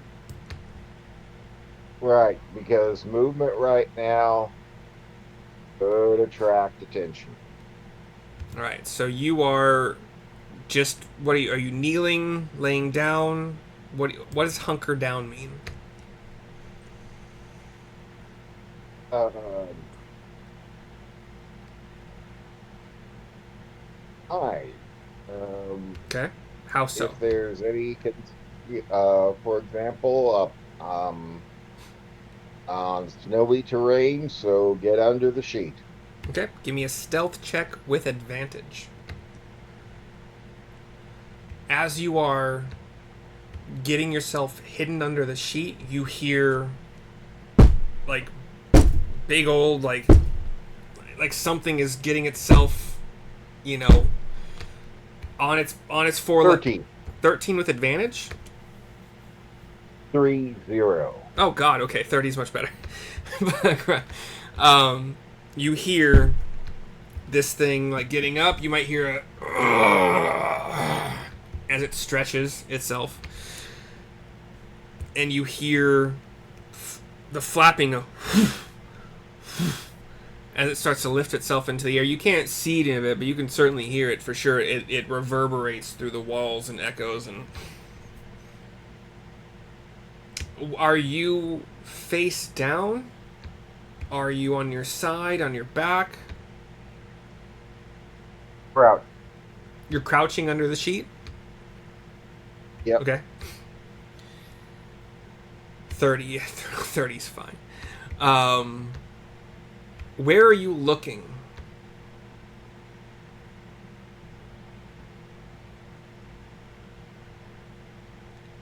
North. Okay. You hear the wing beats, and you see a shadow. Like, it's light, because it's morning, and you have a shadow that kind of passes over you,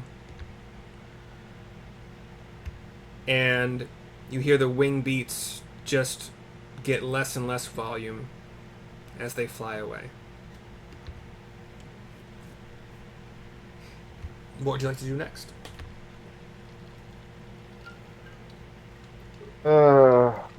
Wait at least 5 minutes, i.e.,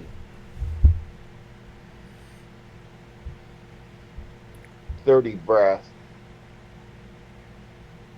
before moving further down the mountain.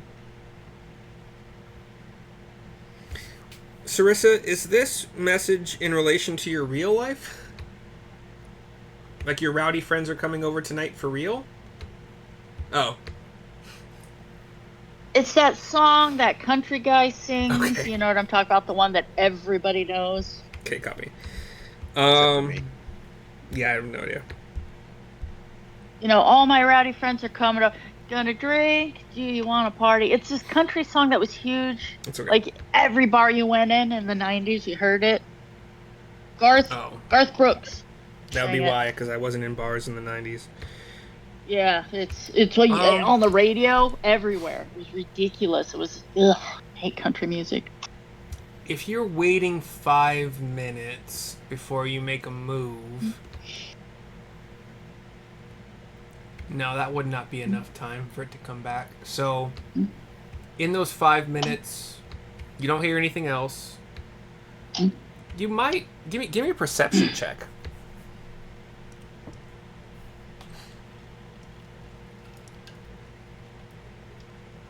Hey, Sorry, what was the number? Oh, Rio. Yeah, you, Rio.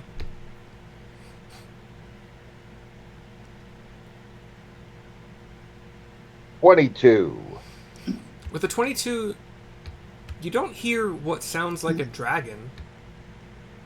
But you would hear, because, you know, we got stone walls, we got echoes.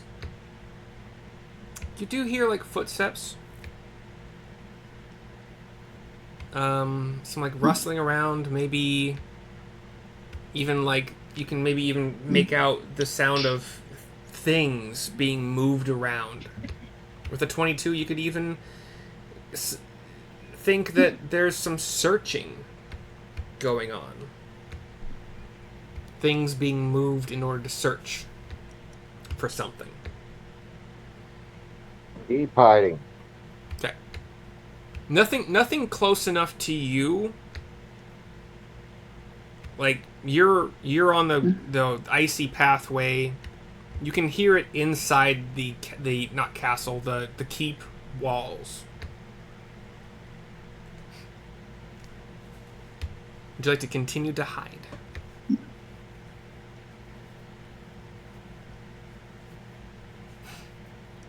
Wait another 15 minutes. All right. So 5 minutes into those 15 minutes, you hear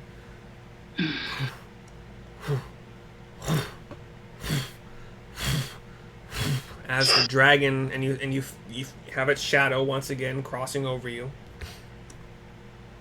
and then you hear it hit the ground, and you start to hear the sound of tearing flesh and bones crunching.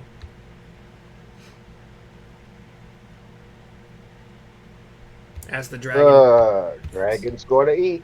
Yeah. What would you like to do? Continue to hide. Yeah. Okay. At what point in time are you going to stop hiding? What needs to happen for that? 15 minutes with no sound, no indication of motion. Okay. No indication you're gonna die. And as the wing beats started to be audible, you also heard the footsteps running. So, and you can even kind of get an idea. They were kind of running, so they were moving to the west along this bridge when you first started hearing them, And then when the wing beats started to be audible, they ran back to the east along that bridge. And then they were silent as the wing beats got louder. So after the dragon has eaten, yeah, there's a point in time where everything's quiet. Quiet for long enough that you feel it's safe to move again.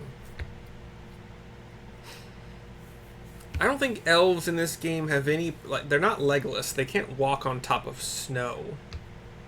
There's nothing like that in their stat blocks. So, let's get a stealth check from you when you decide to move again, to see how crunchy you are on top of the snow. Unless you have a way to negate that.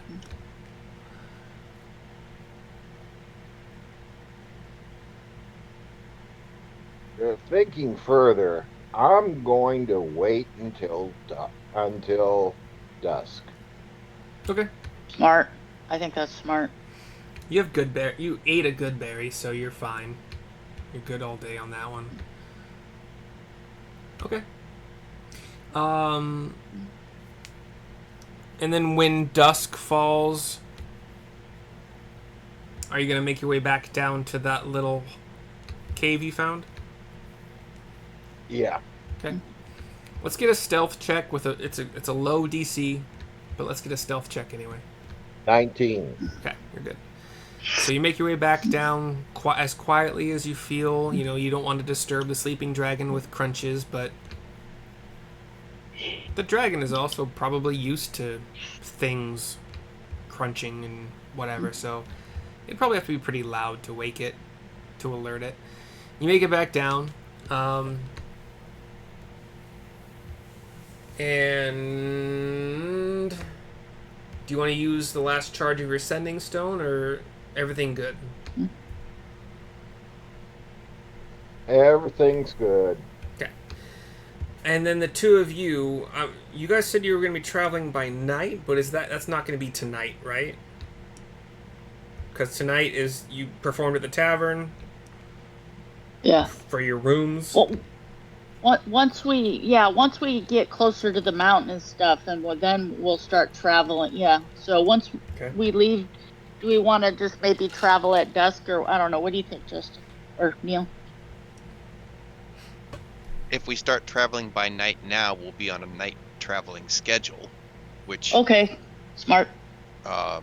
So you performed at the tavern just for free food? You're not going to use the rooms?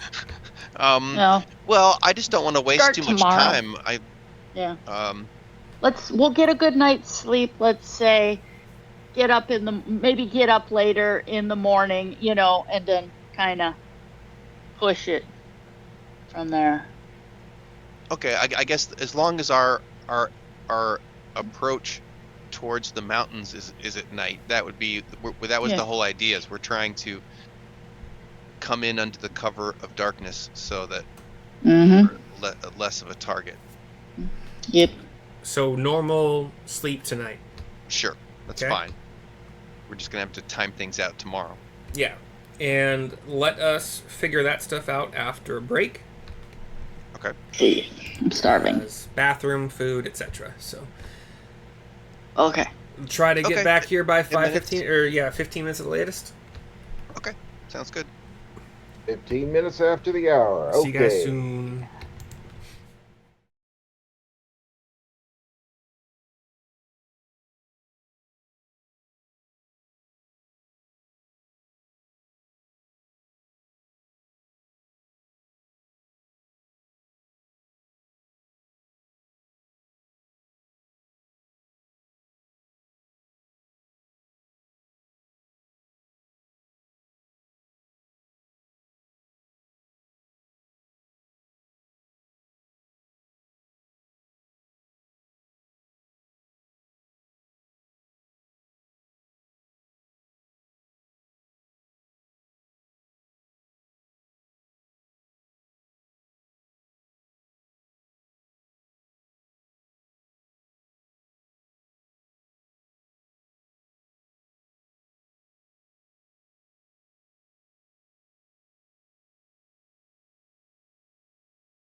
And we're back.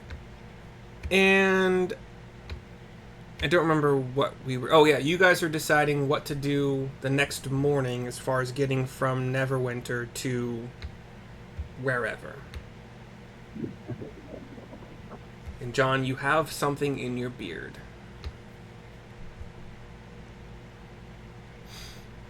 It happens. You can see him? I Yeah. can't see. I can never see him. I don't know what to tell you.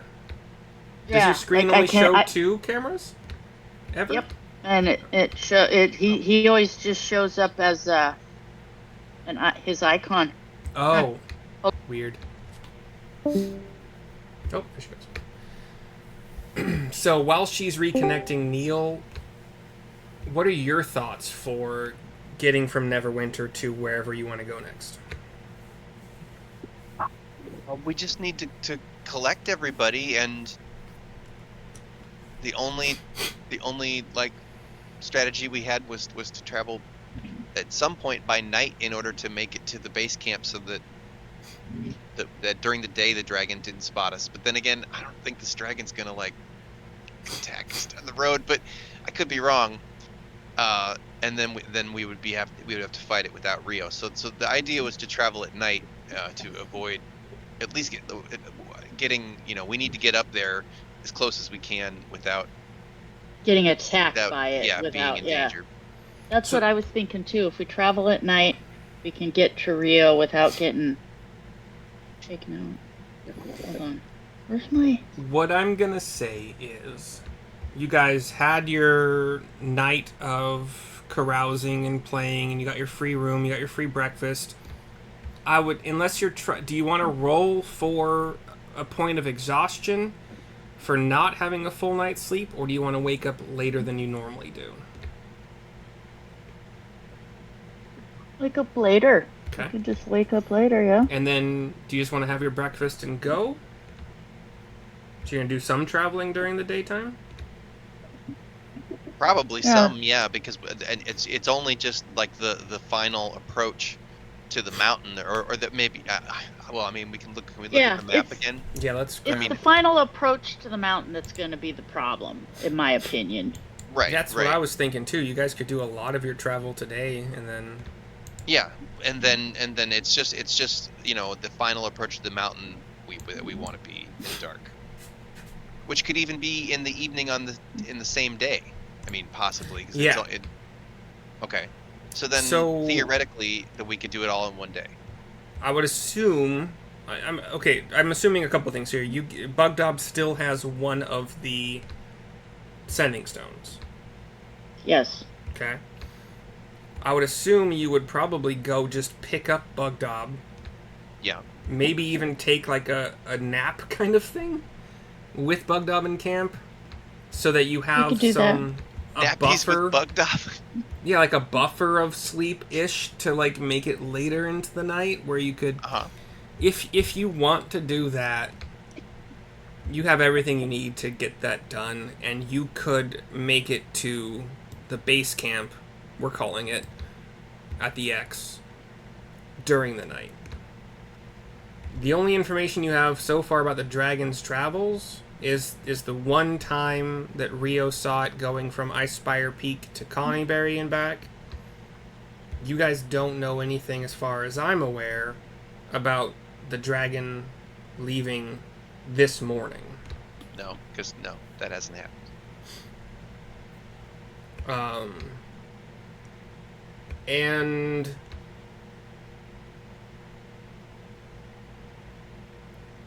so I'm gonna leave that up. So Rio, you got back to your base camp, no problem. It was nighttime again. You chose to travel back down the path at night. Did you want to use the last charge of the day to send another message, or just go to your trance and then have it recharge fully the next morning? Trance, recharge, next day. Okay.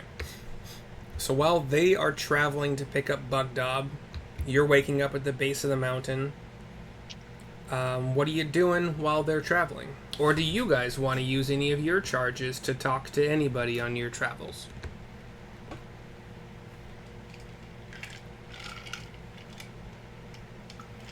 we said we were coming. Okay. So it sounds like no further communication is happening. You guys make it to Bugdob. He only had half a day, but he did have Fluffy's help, so he did get 2 more logs. I'm just typing a 2. Because he's, at this point, he's building them up. So he's adding wall height. And he got 2 done yesterday after you guys split.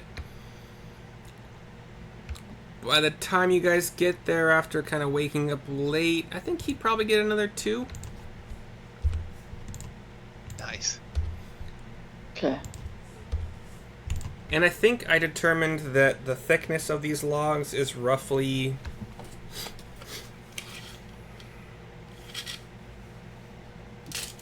I would say an average of 2 feet. So it would take about 4 logs to make an 8-foot tall cabin. If you wanted to make it 10 feet tall, obviously it'd be 5 logs, but he's made good progress. So when you guys make it to him, Rio, what do you want to be doing with your morning?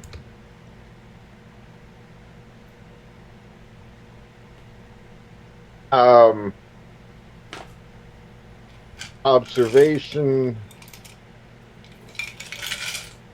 paying attention, being mindful, waiting for them to arrive, and while I wait, observation. All right, you would once again hear the dragon flapping around. But oh gosh, dang it! Hold on.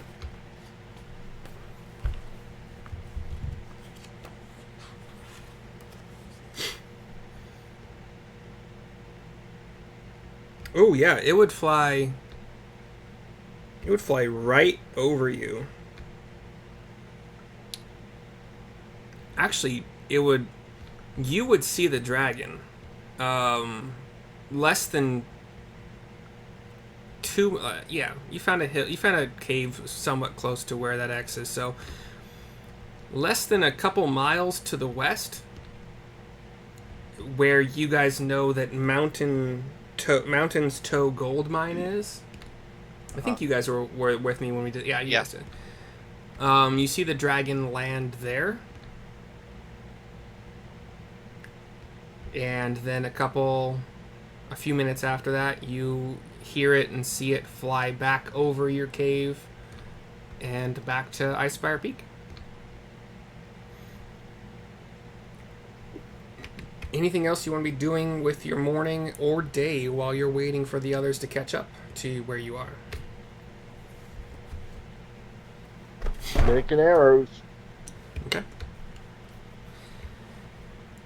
Do you have... Is it carpentry? Is that or woodworking? I don't remember what...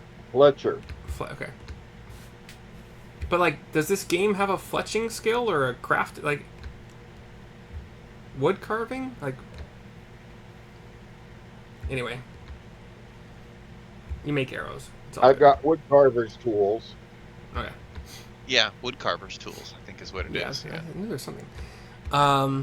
So you guys, you find Bugdob. He is taking his midday break for food. The kitties are active, running around, trying to, doing their best to climb the various logs he's placed for the cabin. And he's happy to see you. He inquires what you guys have been up to and what the plan is.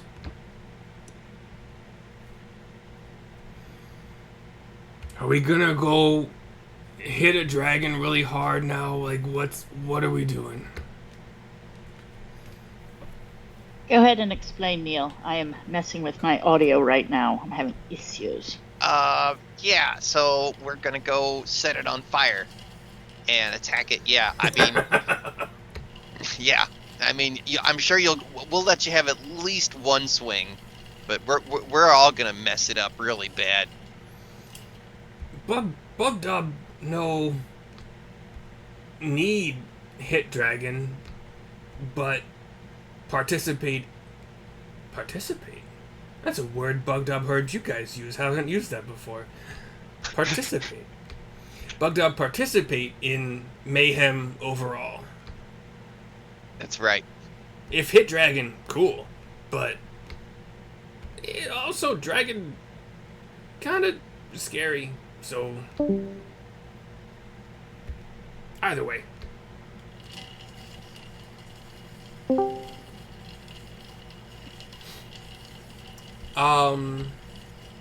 Do you want to? What's happening with the kitties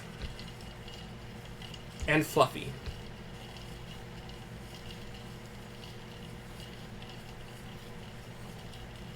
I would assume. Them down to them at the base. Sorry, what was that? We should probably, really, if we're thinking about it, we should probably like leave the kitties and Fluffy with like the centaurs or something. I'm sure the centaurs gladly watch the kitties. I just can't see us bringing the kitties along with us. I would assume that Rio has given Fluffy instructions that if Rio is not there, then he can listen to one of the two of you or either of you. I don't necessarily see Rio giving Neil the ability to order Fluffy around, given... But, you never know. We could always put a note on Fluffy and instruct him to head to where the centaurs are and put the kitties on his back in a little, their little kennel, and just send them off to be with the centaurs or something while we offer. Or we could take them there. Either way. I just don't see us bringing the kittens along with us. Yeah. Rio, is that a decent assumption that you would give Fluffy the ability to be commanded by Sarissa and or Neil if you're not there? Yeah. After all, basic instinct of a horse. I mean, it's a herd animal. It's an undead horse, so I don't know if that's the same, but yes, you can certainly. Yes, but does Fluffy know it's undead? That's a good point. I wonder if Fluffy. Yeah, that is a good point. Does Fluffy ever have moments where like it tries to eat and then it's like it doesn't really do the same thing as it did when it was alive, and then it gets really sad? Yeah. I don't like thinking about this. No, I don't think he's that aware. Does he even feel hunger anymore? If a horse doesn't feel hunger, it doesn't eat. You can lead a This horse is to true. water, but if the water just flows right out of it... I'm actually kind of sad. Okay. So yeah, Fluffy can make its way with the kitties, climbing around its bones. Little claws digging into the little craters and bones. Obviously, he's got the carriers as well, but wow. Yeah, we could just put the carrier on Fluffy and send him, with a little note saying off to the centaurs to watch after him. Yeah, no problem at all. Centaurs would, assuming any of them can read, which let's just say they can. It's not like Fluffy's an ex-mule. Yeah. So, Well, aren't the I have centaurs? Go ahead. Real concerns about an undead mule. Yeah, I totally agree. All right. So you guys, Rio, what would you be doing with your afternoon, and or evening, and early night? Still arrow making? Yep. It's been a long campaign, and I'm probably down to one quiver. Yeah. I've been having you guys keep track of your ammunition, but I would also assume that your characters would restock at any time you got towns and now we know you can make your own. So, cool. Then you guys reconnect at the base, the X, the cave. It's nighttime.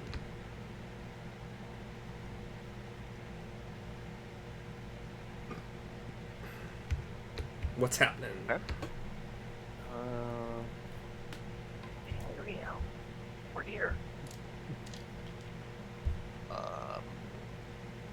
I'm still having audio problems, so yeah, go ahead and sit. Just go ahead, Neil. Okay, so like, what time is it?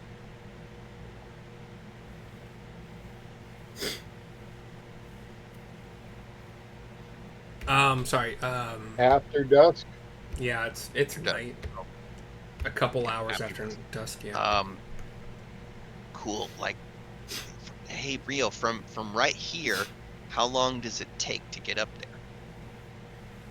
I don't know, I guess that might be a question for the DM. The way that I was thinking about it is where that pathway starts.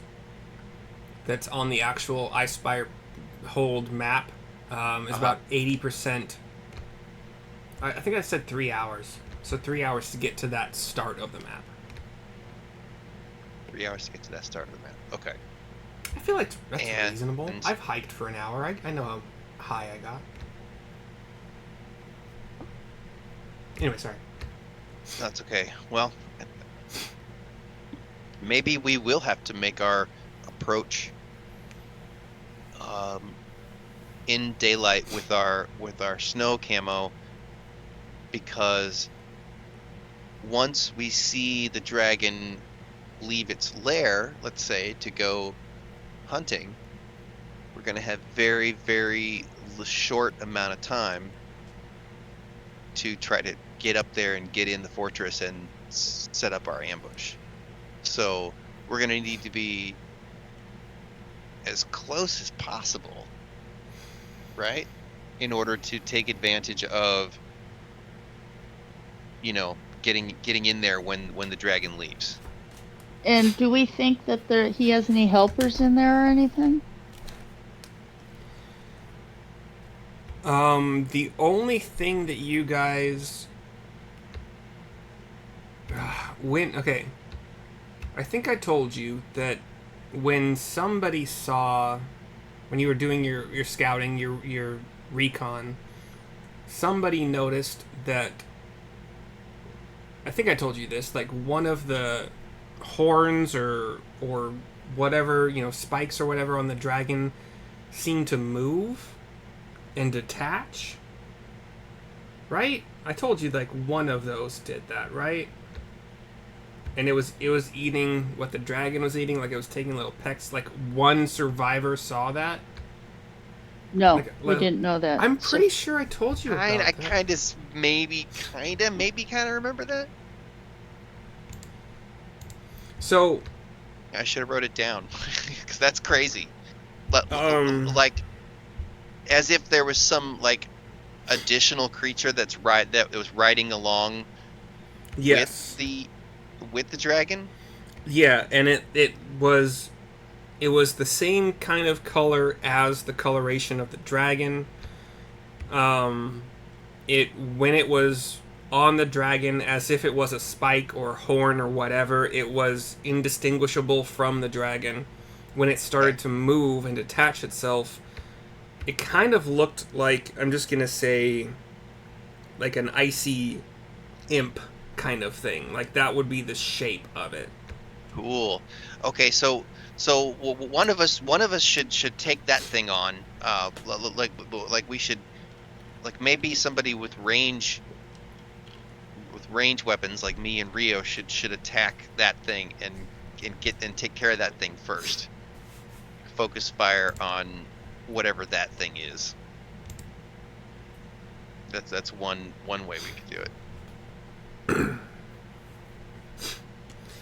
So you guys, but I also thought. I mean, I assume Rio shared your if I knew everything about that you saw this thing, up in the fortress. We would have done some kind of research to see if we could possibly find out, like, what would be living with a white dragon. I told you about it last session. I know it was a month ago, but Yeah. I know that I mentioned it because it's a thing that I threw in that the book does not have. So I wanted to make sure that I made it clear it existed. Yeah.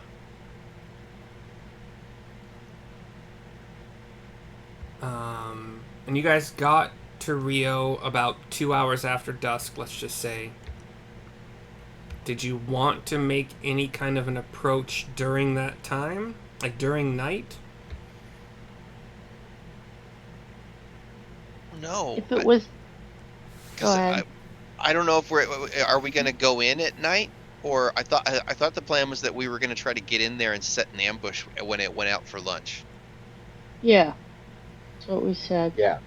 So then it only goes out for lunch during the day, right?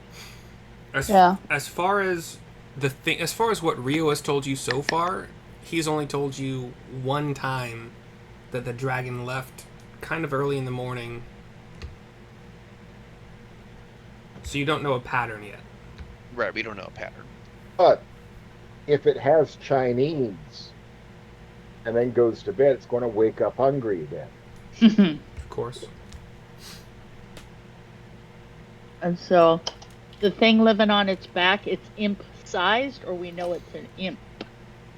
The description that you have is that it is kind of a thin-bodied, winged, small creature that the eyewitness didn't even know was there until it started moving.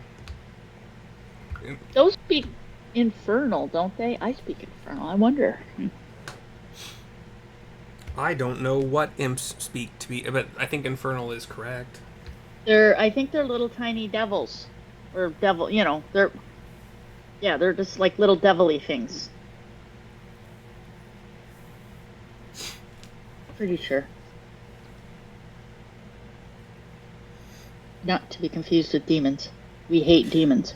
I mean, Sarissa, for who you are, and Neil, for who you are, you would both know about imps, I think. So if you wanted to look up an imp stat block, you're more than welcome to. Because you would know most of that information, probably. Yeah. Because I want to say, like I said, that imps are like an infernal thing. So it seems like Sarissa would have made herself familiar.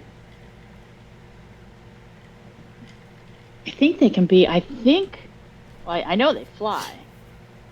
I think that they can, like, be invisible, too, or look different. You know what I mean? But, let me see. As the DM, I'm saying you are welcome to look up an imp stat block, or... Okay. Because that would be knowledge that either of you would have. Yeah, see? Shape changes, magic resistance, they bite. Yeah, they can go invisible. I bite. Speed, they can fly faster than they can walk. Sorry, so you guys arrived with Rio 2 hours after dusk. Are we doing anything tonight?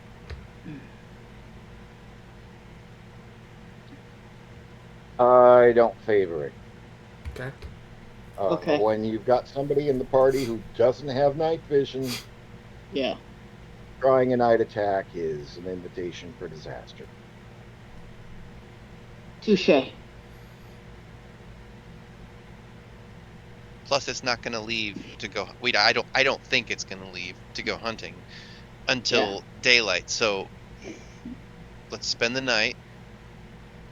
Have some breakfast in the morning, and then get our full camo sheets and stuff out, and then make a slow approach up there so that we can be close by when the time is ready. Oh, and that's what sucks if it's an imp, because then my darkness doesn't work on it either. Okay, so sleep. Yes. Yep. Right, who's first watch? I'll take last watch. I'll go first. And I'll use Alarm?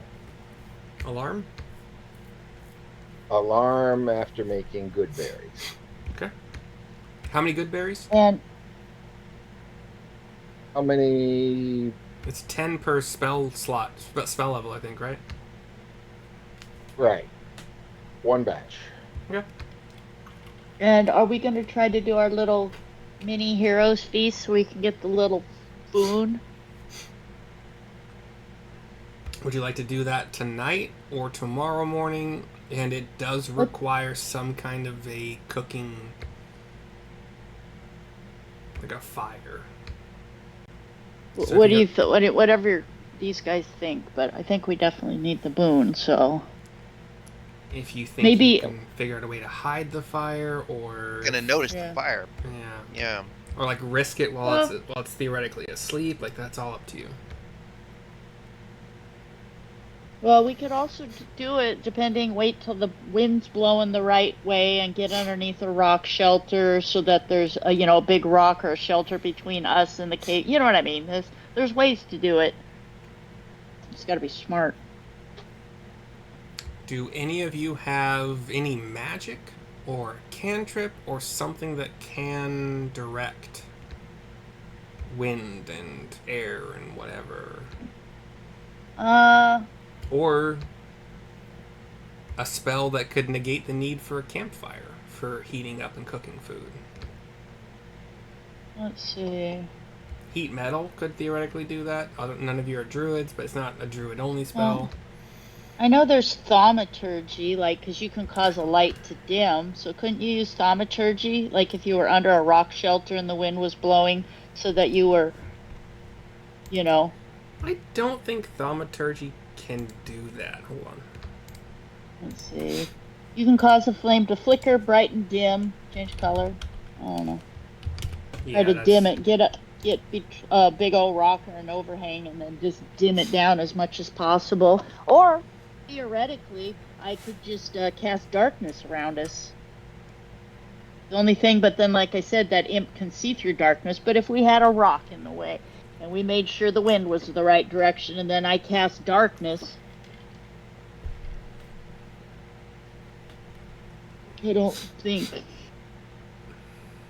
the flame would be seen. We already are heroes. We don't need a hero's feast. Yeah. So Let's do this. Leroy Jenkins. You see what I'm saying, Rio? Though we'll make sure that we're, Gust of wind. Yeah, make sure the wind's blowing so that he can't smell us, and then I can just cast darkness around us, so he can't see the flame, and we could quickly, do the best you can to. That's a 1 minute spell. That's true. Yeah, I don't give a fuck at this point, so we'll just do whatever we're gonna do. This is getting retarded. D&D, but thank you. I'm very generous in most aspects, so it's nice to know when I try to follow the rules, it's retarded.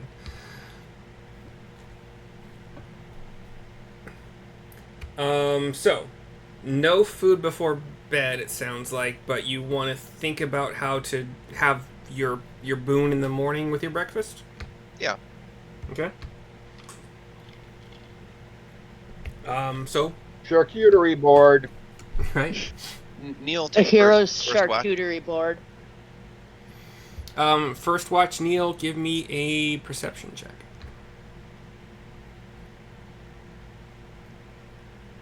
That would be a 6. You're exhausted, man. You've been traveling, even though you've probably been traveling on Sarissa's back or like shoulder most of the time. You're just your eyes. You're not used to this life of hardship. So like your eyes, like you just. No, I just want to get this over with so that I can write my song and be famous. Yeah. But nothing approaches that you notice, at least. Okay. Who's next? I would assume Me. Sarissa or Bugdob. Yes, sir. Anything? Yeah, I'll wake Perception? Sarissa up. Okay. Any news for Sarissa? Okay. Neil? It's dark. Any It's news cold. for Sarissa? News? Yeah, no, nothing. Oh Didn't see God, anything. yeah, your perception check would have been a disadvantage because it's dark too. Because you don't have night vision. You don't have dark vision. You're right. You're It's absolutely still, right. It's a 6. It doesn't really. Yeah. Whatever. Okay, hold on. Yeah, It's I a couldn't see perception. anything. It's really dark out. I don't know why I took watch. Right? So, well, I didn't do that good. 12 plus 1, so 13. With a 13, you do hear some scraping, kind of like claws on a stone toward the entrance of the cave, Okay. but it doesn't come in. Like nothing comes in. Okay, so As if this might an average might be a critter hanging out or something. maybe this Okay. was their cave, but they don't want to try to come in when you guys are here. Okay. Well, I'll pass that along to Rio. All right, and Rio, perception check for your watch.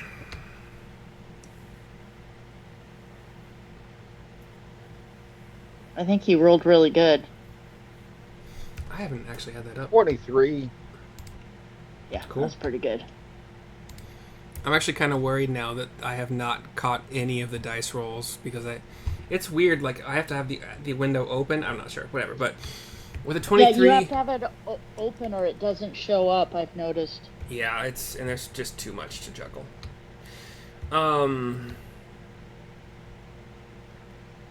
With a 23, we're talking about, let's see, 11-ish, or no, 9-ish. Hey, I just thought of something. How many Jeez. party members do not have dark vision? Just one, I think. I think Bugdob has it, but I have to make sure. Yeah, let me look real quick.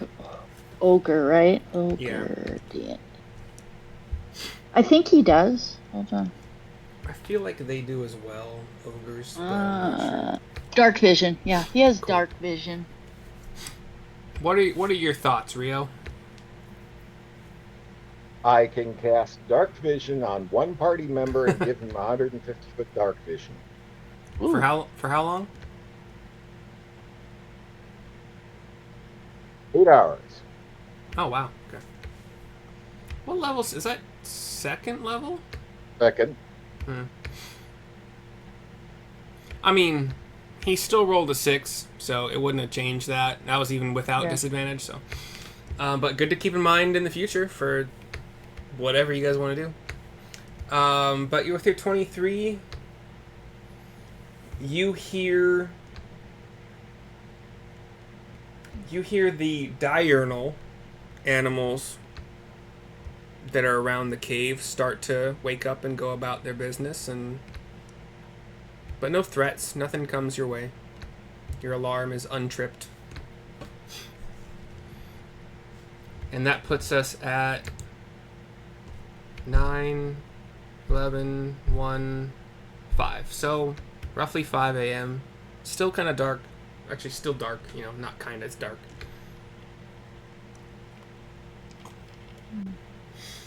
So what are you guys' thoughts on breakfast? I vote we try to do our hero's breakfast. Like, early in the morning before, because Rio never saw the dragon come, like, at the butt crack of dawn. Did it seem more like mid-morning or something? As far as I have told Rio, it kind of seems kind of like a teenager in like the morning time it likes to wake up. Teenagers wake up late if they have the option to. So if they're not like a motivated teenager, then yeah. Yeah.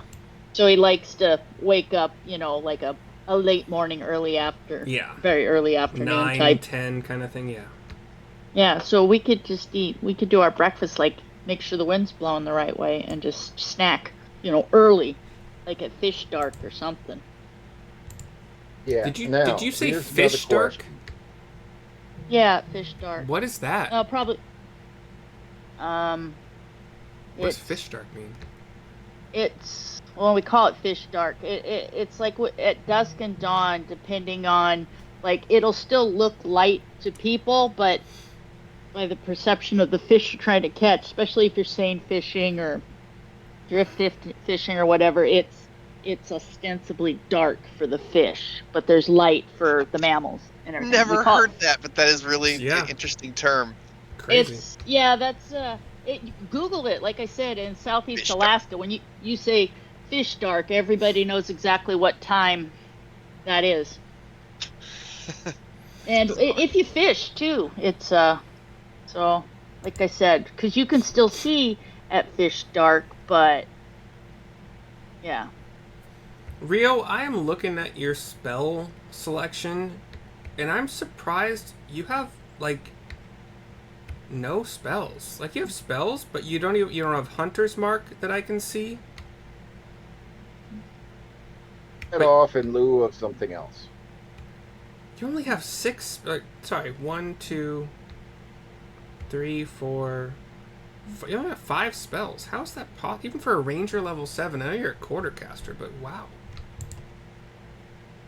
Well, I'm going to ask a question to the party.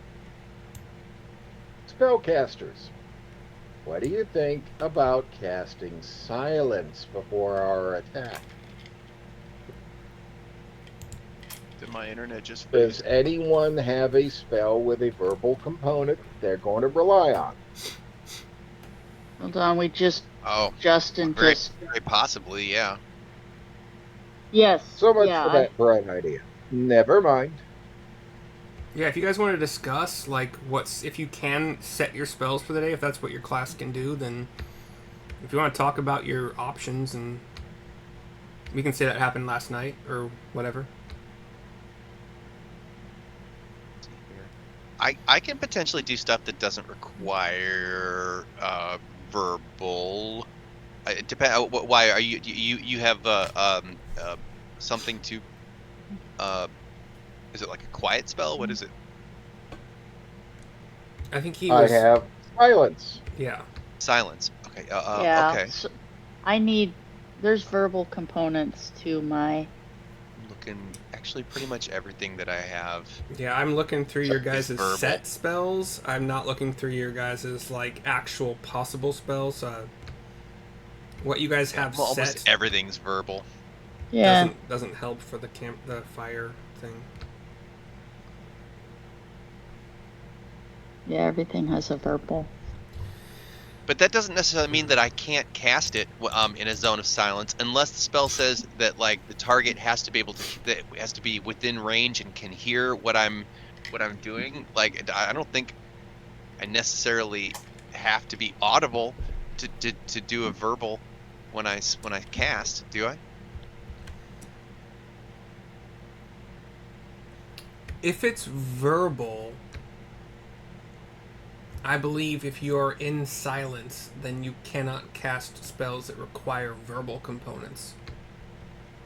Precisely. Like the words need to be spoken aloud. Even if it's Okay. like a whisper, they need to be spoken aloud and... Yeah. Yep. Then I can't do much. Yeah, I need.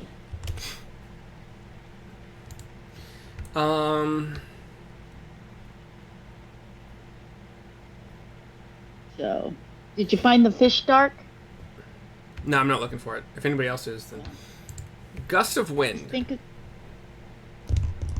If you want to spend 1 spell slot... I think Gust of Wind is first level as far as I just saw.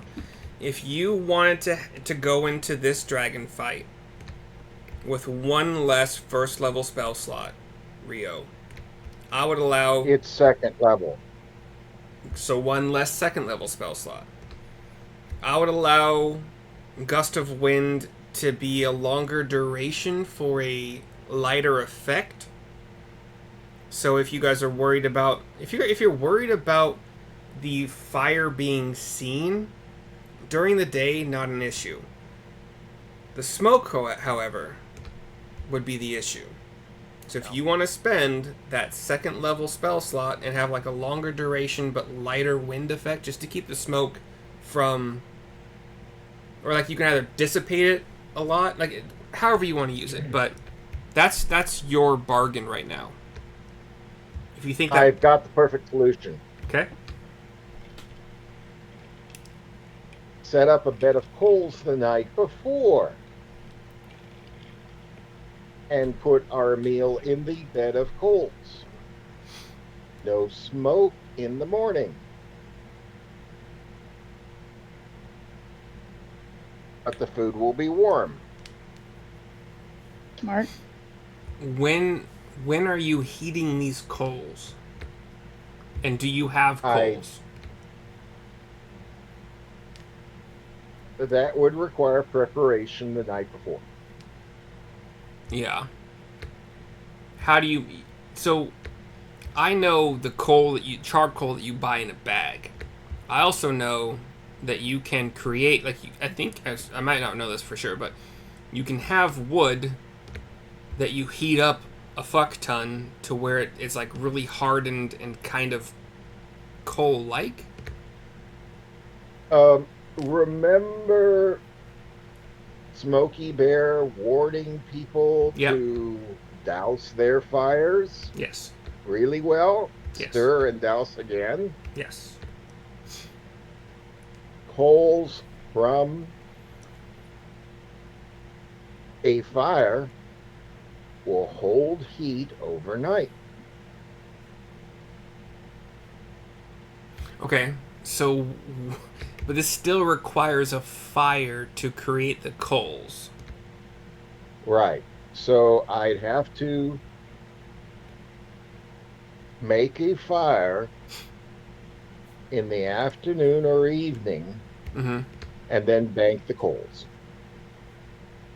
So you'd be making the fire during the day before night falls Right. inside the cave as you wait for your compatriots? Inside the cave, yes.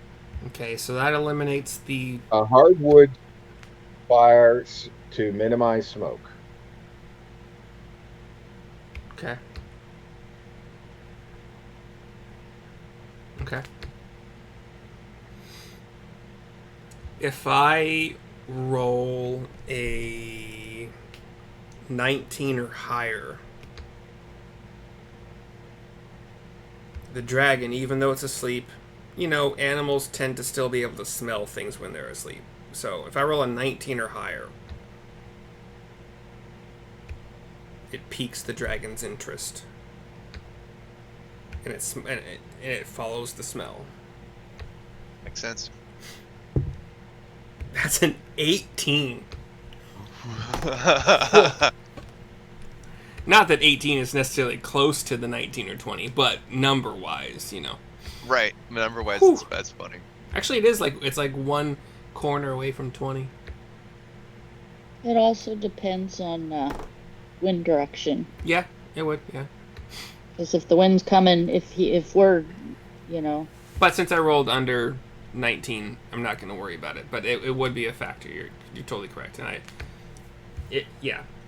I would have had to factor that in. I'm happy to do that. But you have your coals. You have your food ready for the morning. And Sarissa requests Sure. her hero's charcuterie board be served in bed. Just kidding. the morning does, because of that, it does have, and the lucky roll, does have a, not hero's feast because that's an actual spell in D&D, but you have your +1 bonus to Okay. whatever stat you wanted, and Bugdob as well, so make sure you note that for Bugdob. Alright. Yeah, let me add it to Bugdob. Hold on. Make sure if you're adding it in a in a stat that you haven't added it before, you remove it from the Yep. previous stat. Oh, it's going on to strength for his. Yeah. Just make sure you don't have an extra +1 somewhere that you shouldn't have. That's all I'm saying. Nope, he's got his +1 instruments, and then the +1 would be added to the normal 2d8 +4, so it'd be +6 instead of +5. Yeah, pretty normal for Bugdob as long as he gets the feast. All right, it's morning. You got your food bonus. Just in case, I know you made good berries. How are they distributed?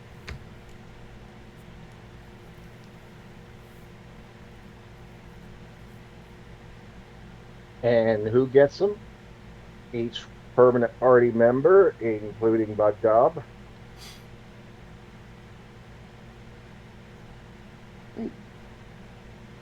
That's 1, 2, 3, 4. Mm-hmm. So it leaves 2 extra. Right. And Neil and Sarissa. Neil and Sarissa get the extras. Yeah. So everybody gets 2. Well, Rio and Bugdob get 2, and Neil and Sarissa get 3. In case they come into play later. Okay, let me write that down. Those will last until... I would assume that you made them just before you went to sleep.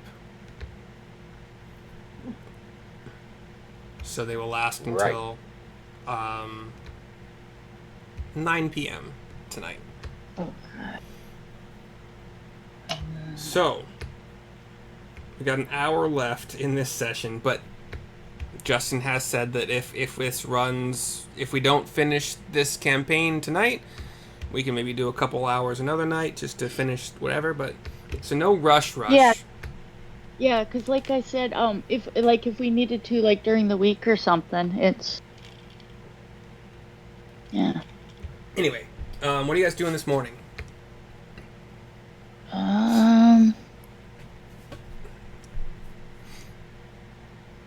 We will say. What'd you say? You guys have eaten your breakfast by about the equivalent of 5:30 or 6. And by the time you're done with your meal, like, the sun is just barely starting to creep into visibility. Like, it's still very dark, but, like, it's getting to the point where it might be light pretty soon. fish dark. Sure. In Final Fantasy XI, they made it so that if you were doing fishing, you would catch more just as the sun was going down, or just as the sun was just barely starting to come up. Yeah, that's like twilight. I said, it's fish dark. It's like an hour before sunrise and an hour after sunset. For the fish, it's dark, or it kind of gets rid of your shadows, but they can maybe just, depending on if it's a territorial strike or their feet, blah, blah, blah. But yeah, it makes all the difference in fishing. You can tell the sun is just about to start coming up. What do you guys want to do?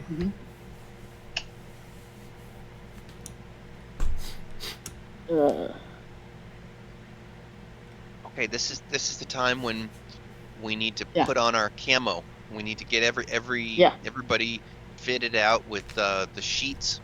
And we're all dressed up in our winter gear.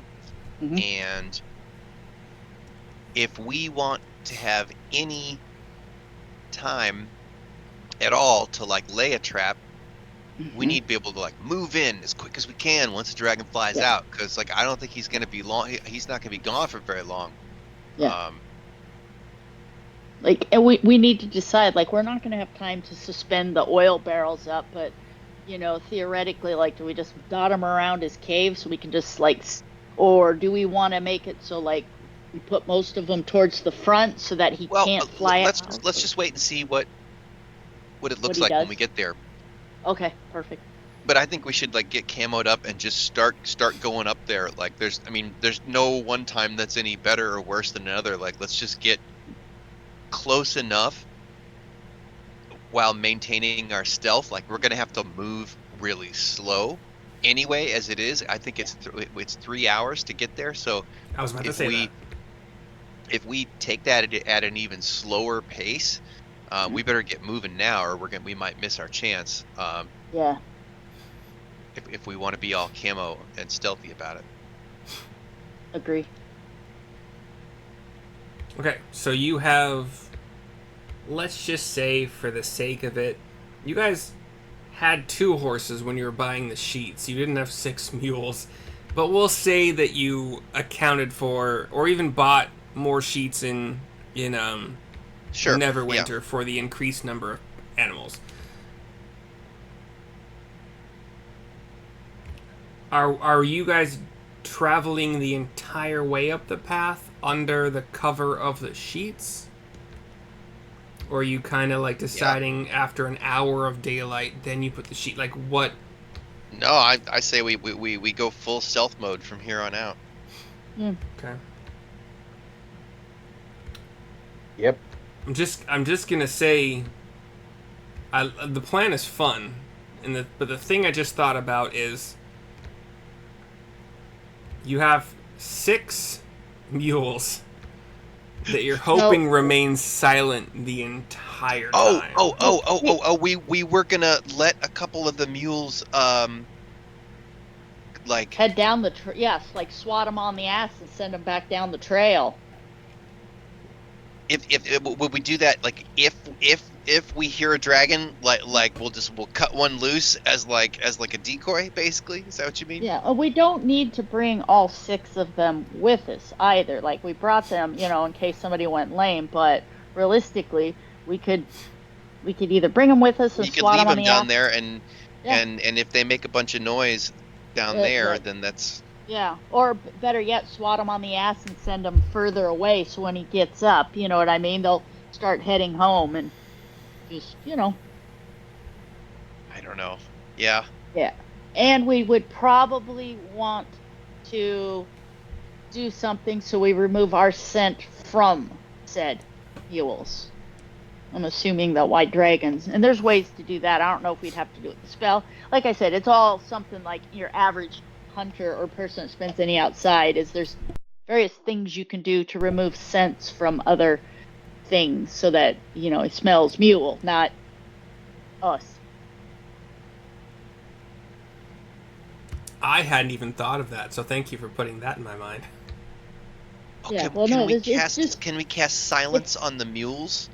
Yeah, we could do something like that. Because like I said, it's just hunting 101. If you've ever snuck up on anything, No, you got to make sure. I understand now, but you put more thoughts into your DM's head than he currently had to make things difficult. So Yeah, well, we've accounted for all that stuff, because it seems like the last time we encountered him, he took a deep breath, right? Didn't he comment like he knew what we smelled like now or something? Like it seems like I think that might have been Hunter who had the blue. I don't think I did that. Okay, well somebody. So I'm just assuming. Yeah, that's it was how Hunter with roll. the blue dragon. Be like, I know what you smell like now. I have your scent. That's It wasn't. I don't think it was me. That's so cool. We can just do something to remove our scent from the mules, and we can just send them on their way down the way, or we could have, like I said, left them closer to the bottom, or just, we're not going to drag them along with us. All right, so I'm going to go pee, figure out exactly how you're going to move up this mountain, how many mules you're going to take, how many mules you might set loose as decoys. I'll be right back. Okay. So do we want to swat them on the butt and send them down the way? Because if there's a bunch of pack mules, it's going to be kind of obvious what's going on. Versus if we swat them on the ass, and you know what I mean?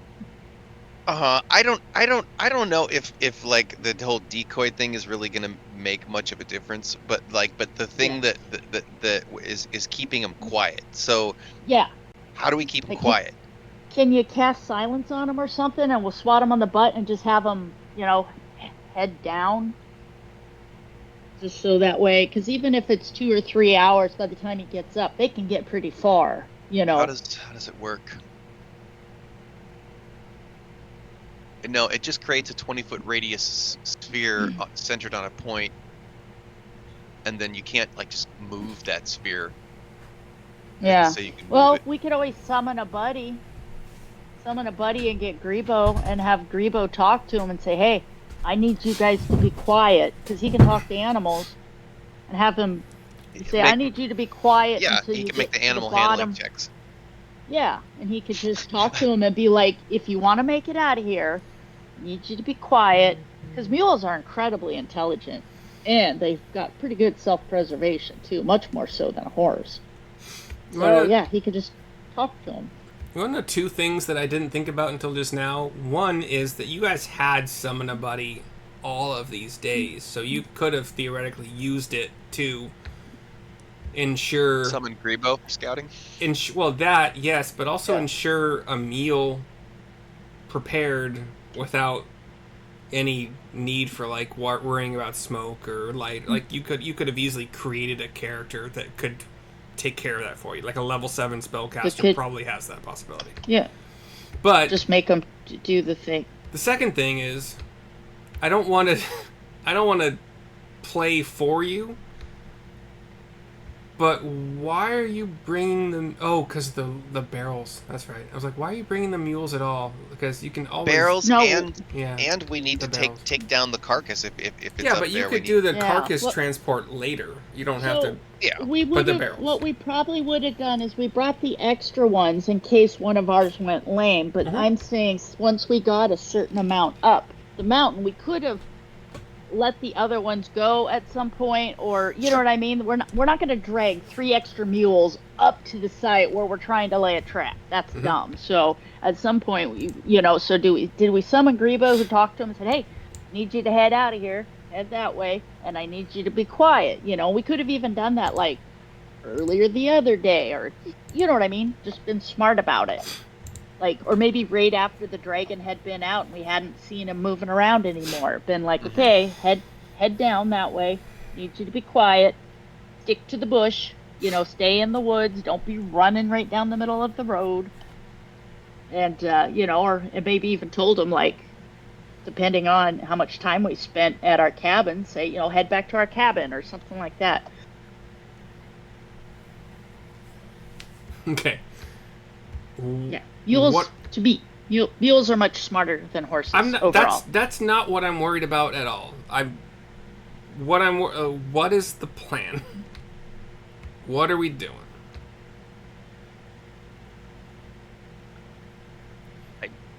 We're stealthily making our way up the trail, and I guess as Sarissa has said, if we make it fairly far without any of our 3 important mules going bad, then we're gonna let the other 3 go.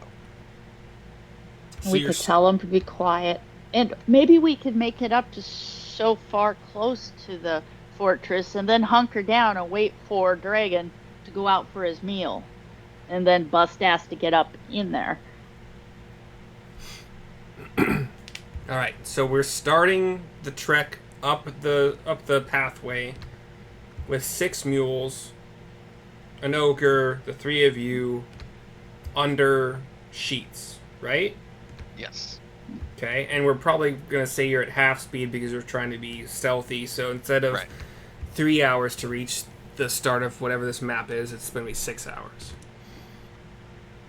Unfortunately. Yeah. So...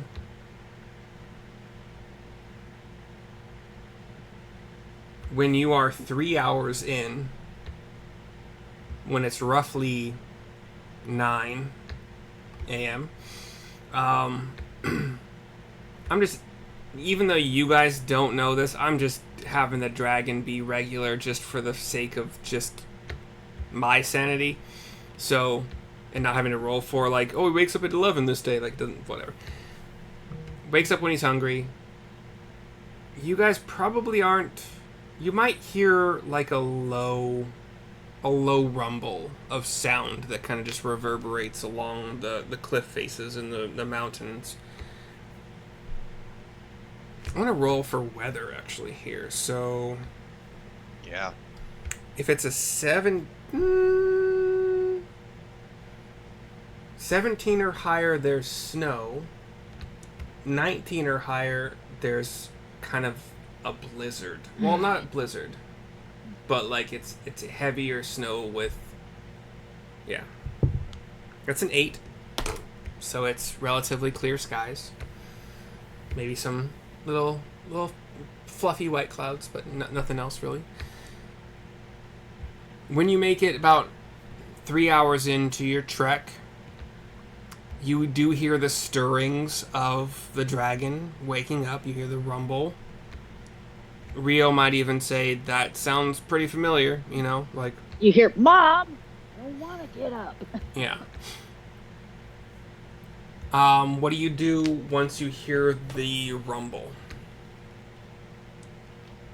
I think we should settle in. Get us, like, how far away are we from the fortress when we start hearing the stirrings? You are 3 hours from the start of this map.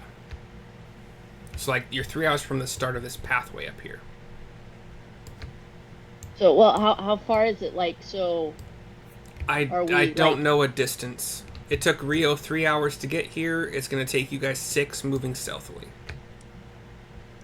To get up where he was? Up to the start of this map, where my little marker is going crazy. And you have no... So, if we get to right here, and we're moving stealthily, you can't tell me how far it is from there to follow this around up to here? Like, are we talking, like, at the clip we're walking, if you're being careful, keeping, and, moving like somebody that's hunting, or are we talking it's like a 2 or 3 hours to creep along, or, can be done in an hour? Every square is 5 feet on this map. There's no squares. There are. There's a grid. If there's not a grid, there should be a button to put a grid on, but I'm pretty sure the map comes with a grid. So 5 feet per... If I zoom way in, I can kind of see. Yeah, you have to zoom in, for sure. So, let me see. 5, 10, 15, 20, 25, 30, 35, 40. Here, let me just measure this. Once you guys get up here, unless you face the dragon below you, before you reach this map, 40. I'll put all your tokens on here, and we'll go 30 feet at a time, or 15 feet at a time, or whatever you guys want to do. 60, stealthy versus non-stealthy. 80, 100. Hold on, 100. Can we cut across right here? Or you got to stay on the road? That is a steep cliff. Okay. 100. Neil could fly it, obviously. Bugdob probably couldn't climb it. 100. But Rio, you guys don't necessarily have, like, rock climbing gear, 100. pitons, or whatever they're called, and such. 20. 140. Grappling hooks with ropes. 160. Don't you guys have grappling? No. Yeah. No, that takes a long time to do. 180. I think Mudcoat bought some of that stuff, but I don't think he ever had a chance to use it. 180. 200. And how about You have the grappling hook. It makes sense that you would. So, right here, is this like a rock face they could scramble up and get around? Or no, they've got to stay on the road the entire way? Where? So from like right here, how much of a incline is this? Is this like a scree slope? Is it straight rock? What is it? And I would say it is a maybe like 30 degree slope. No, it's like 30 degrees from, so it's steep, is what I'm saying. Okay, so I'm gonna guess like 400 feet or so once we get to that spot to get up to the mouth of that thing. So, quarter of a mile.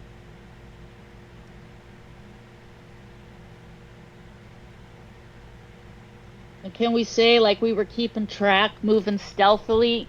You know what I mean? So for us, if we're moving stealthily, we're creeping along 1/4 mile. Let me do some mental math.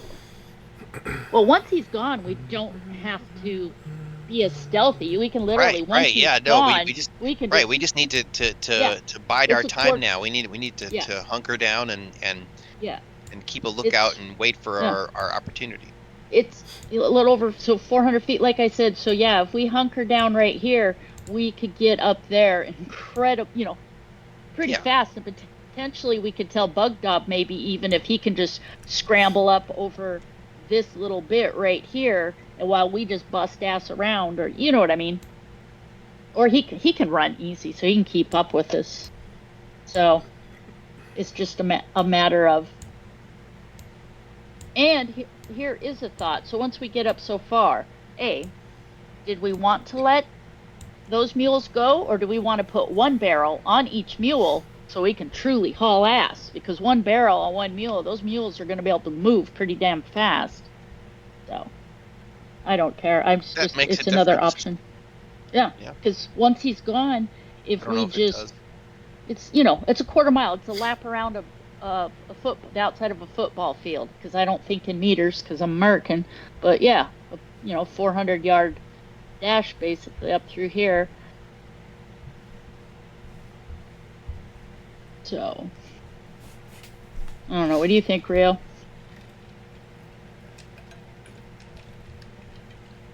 Single barrel Yeah. could be a good idea.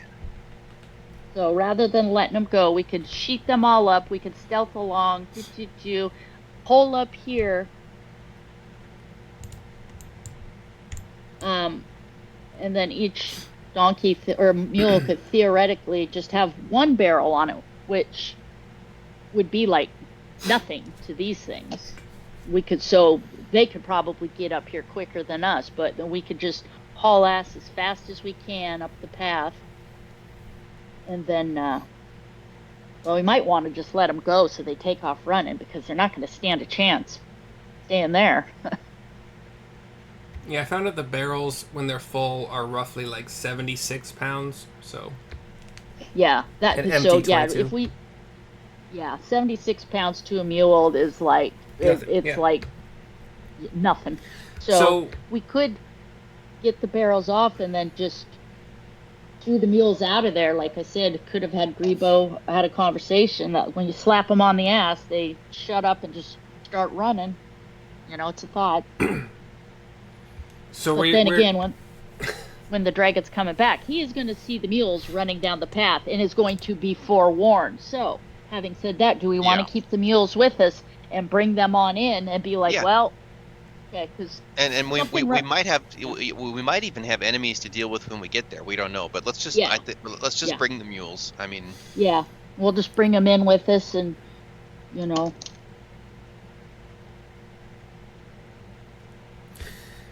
so yeah, because anything running down the path, the second the dragon's coming back, if he sees anything going down that road, he's gonna know something's up.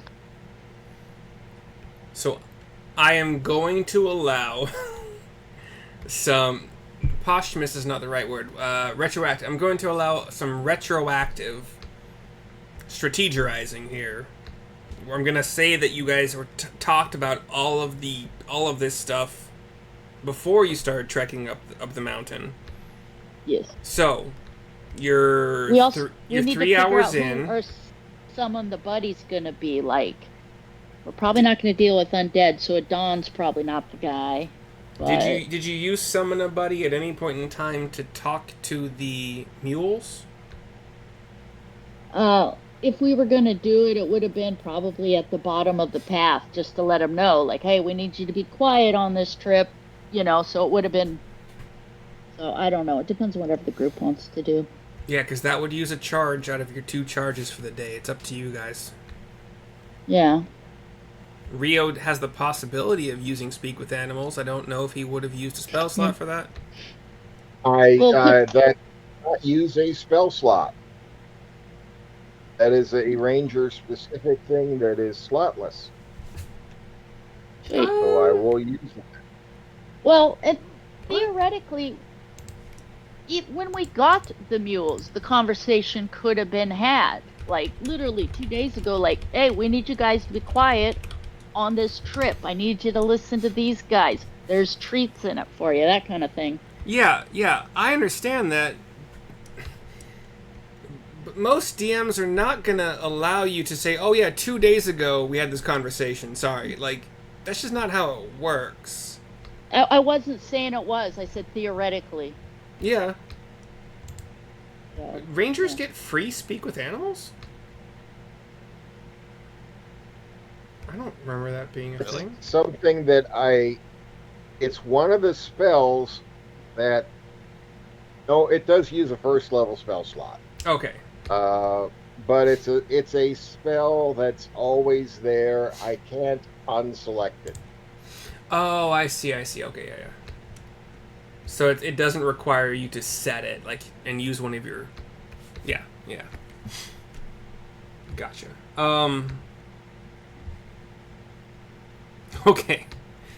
So, allowing a bunch of, like, retroactive stuff just to get us there. 3 hours into your trek, you're about another 3 hours from reaching the map that you see. I have your tokens on there, but we're not there yet. 3 hours in, you hear the stirrings of a waking dragon. Rio probably has enough experience to know that the dragon is going to start flying soon. What do you guys do? Let's say you have a minute to decide what you're doing. I'm not going to start the timer now, but let's say you had a conversation about what to do if the dragon wakes up. Let's attack it! Yeah. Yeah. So, have your conversation about what you're going to do if the dragon wakes up while you're traversing the slope. And then you're going to have a minute to set that in motion. Well, okay, if we don't have... If he comes out and we don't have enough time to make it up there, I don't know. I mean, You're still 3 Yeah. hours from this map. Moving stealthily and slowly under the sheets. then we're not going to make it. So what are you doing? What was the plan if you weren't... I don't think we had one. Yeah, that's what I'm saying. I'm allowing you to make I know. one. We can hide. We can do like we did last time where you just hide and try to...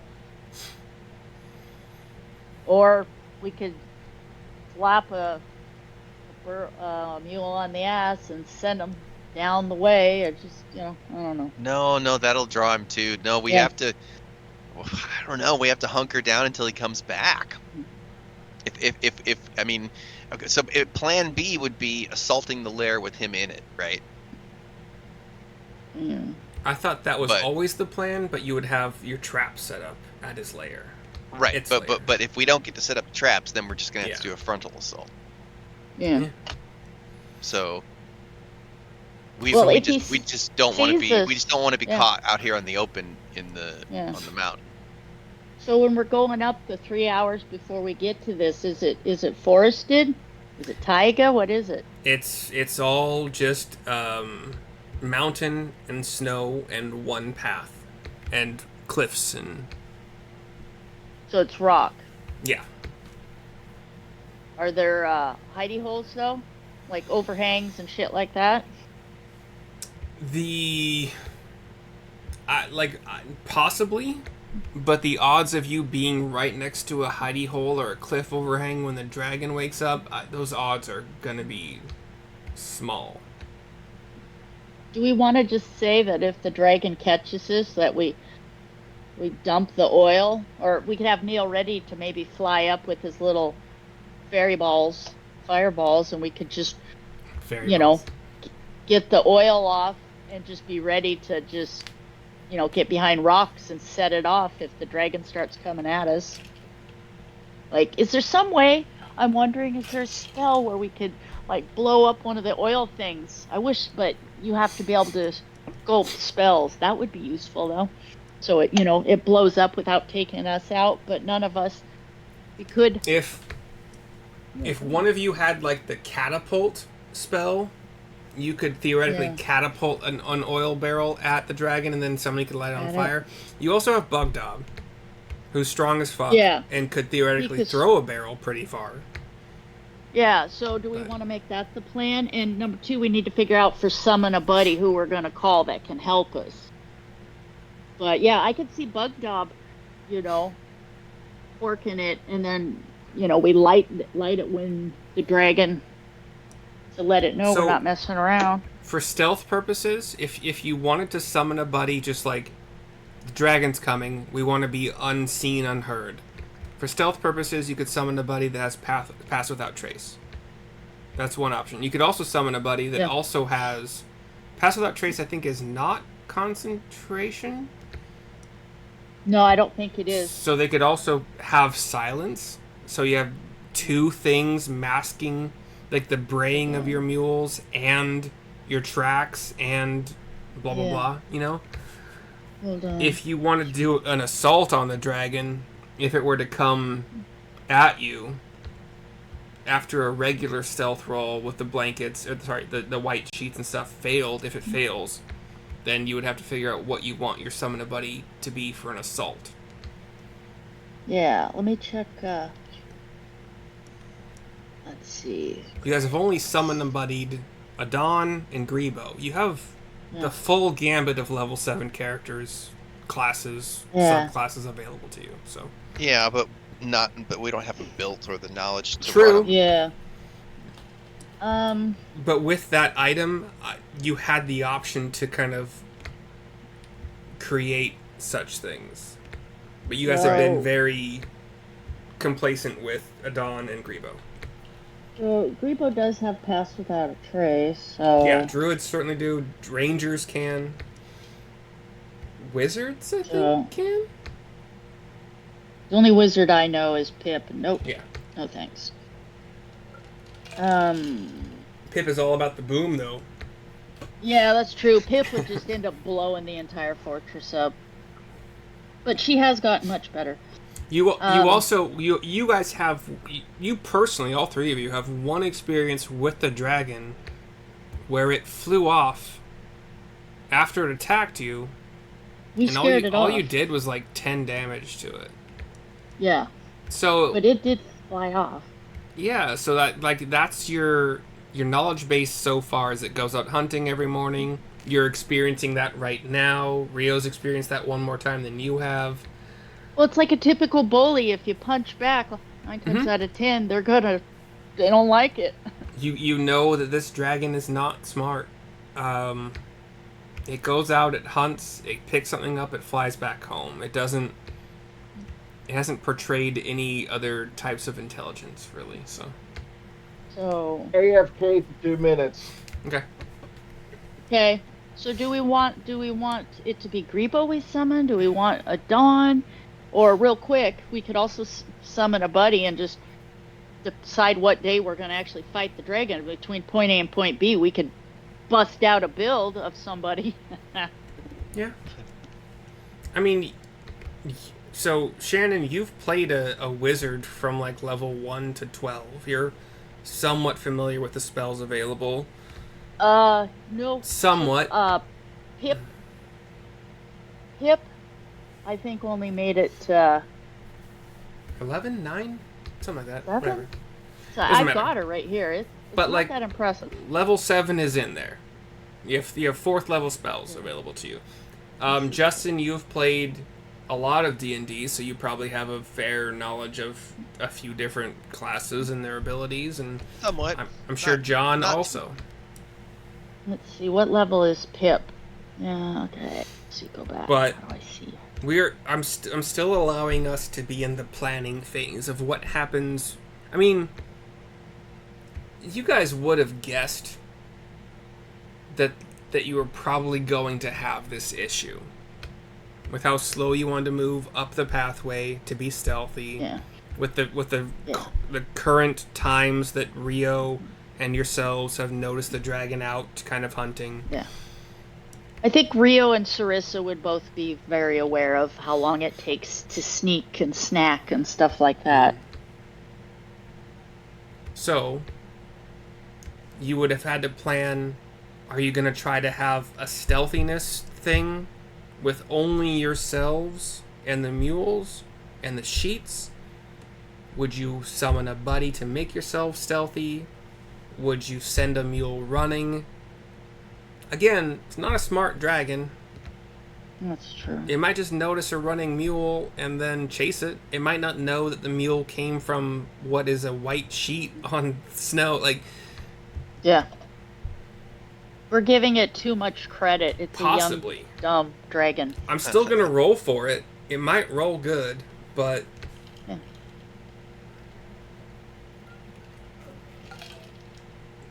I think the DC would probably be pretty high given its intelligence. A DC? Actually, yeah, it's DC to notice or to put together in its brain that, hey, this mule just started running from literal nothingness, you know, and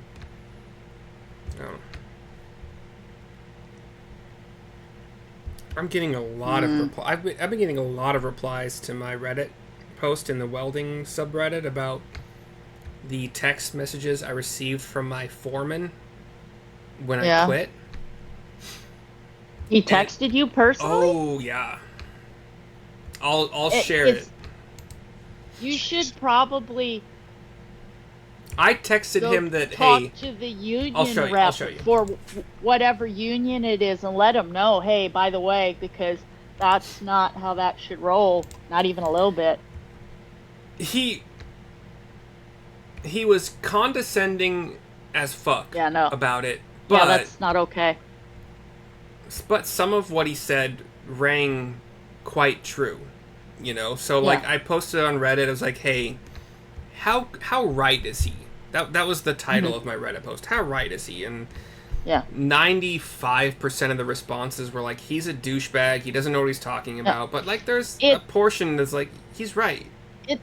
It's not what people say, it's how they say it. And so if most of what they're saying is wrong, even if there's truth in there, and they have said it inappropriately, they're fucking scumbags. And that's not how it, you know, there's probably a reason he can't find people that want to work with him and for him. There are about 19 or 20 people who are looking for a job in the union, and they are currently the only company that is union affiliated that's hiring. So he'll find somebody to do the job, but, like, I'm 38. I got issues. Like, I'm not a young 17-year-old, 18-year-old guy who wants to, so... Yeah, like I said, it says something. It's like if this guy has a pool of union people and none of the older experienced people and stuff like that want to deal with him, it's a him problem. What I'm gonna guess. It's now currently in the general tab of my okay. If you guys feel like reading it later, but there's also a Reddit post I can share that and the responses later. But I don't know how to use Reddit, to be honest.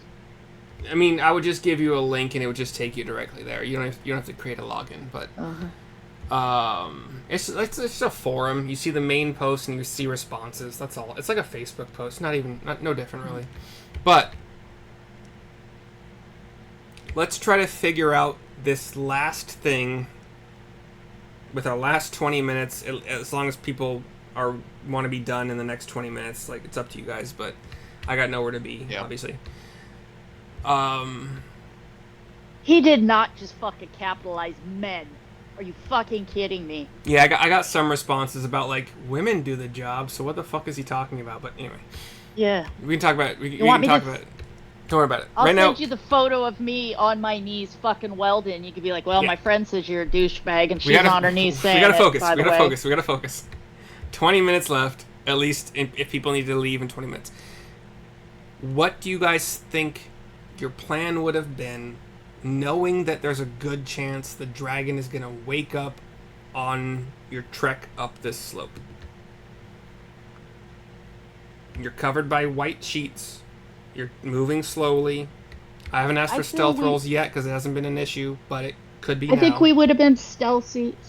I think we would have had a plan for, okay, we're going to try to hunker up here and then get into it on the off chance he does wake up.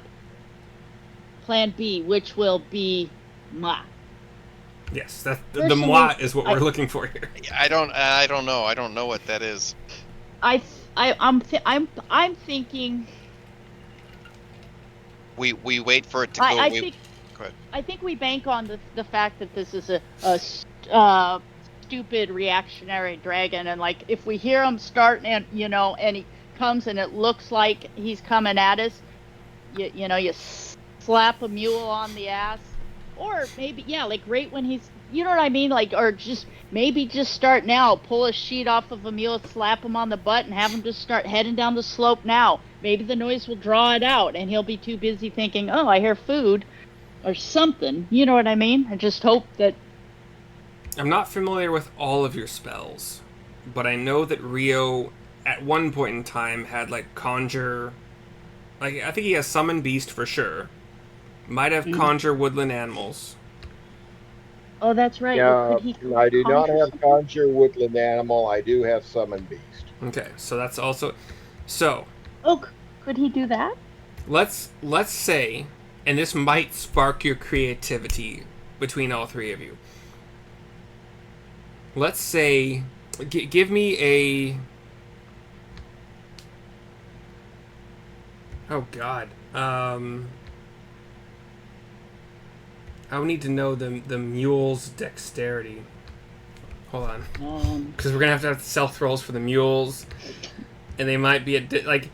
There's animal handling checks to keep them quiet. Like they can like this. Okay, no, I can't just have that forced upon you guys. I mean, you guys know that animals get spooked when there's a predator.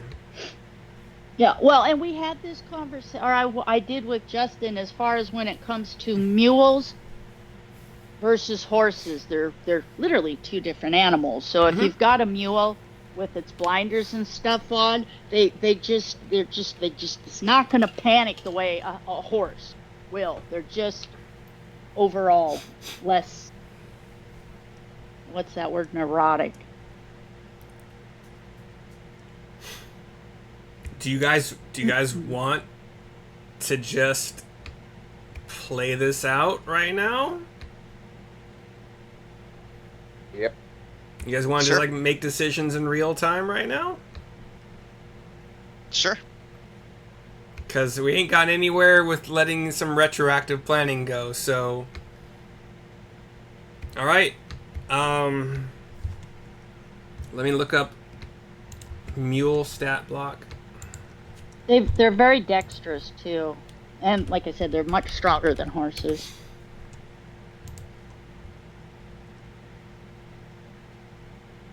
A mule has just +0 dex.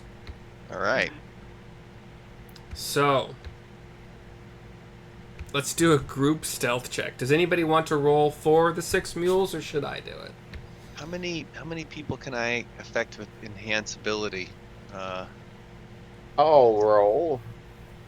You'll roll for the mules? Yep. Okay.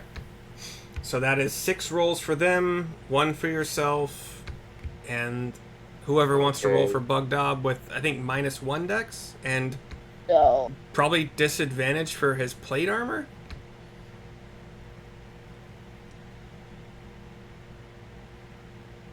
We'll take the average. 30. I just me. crit on my check. Cool. You'll just crit. Alright, so let me write these down. Bugdob's a -1. Neil, what is yours with the crit? It is this is stealth, right? Yep. 23. Okay, Rio, what'd you get? I got 30 for me, and then 6 for the mules. You can roll 1 for each of the mules, just to make it a better chance of not being a shit roll. 14 + 1 is Sarissa. 18.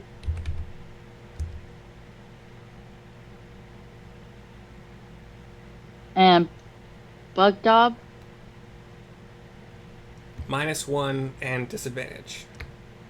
-1. So Bugdob, he got, believe it or not, he got a 19, and the second one he got a 17, but it's -1, right? So. Wow. 16. And Sarissa, I got a 14, but I'm a +1. So. Okay. 15. And you're not wearing armor that gives you disadvantage? No. Okay. And then Rio, I think you had 4 more. I got 6 and 18 from you so far. I need 4 more mule rolls. 19. 20. Wow. A nat 20? No, adjusted 20.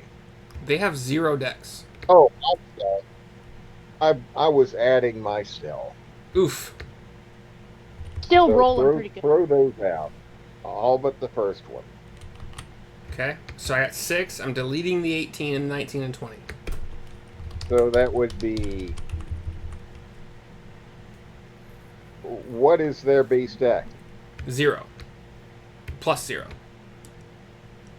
Okay, so So just flat 8 rolls. and then 9 and then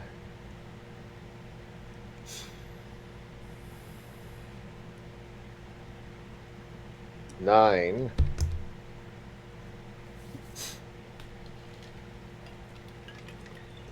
9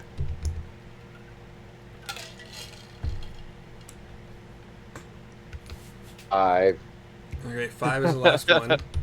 Uh-oh. And I'm going to give you guys a chance here. 4.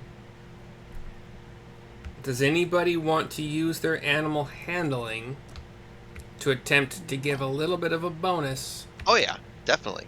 Definitely. Who- Neil will try. Who has the best animal handling? I have plus 2. 3. I only have a +1. Neil. So Neil plus 3? Yeah, plus 3. Go ahead.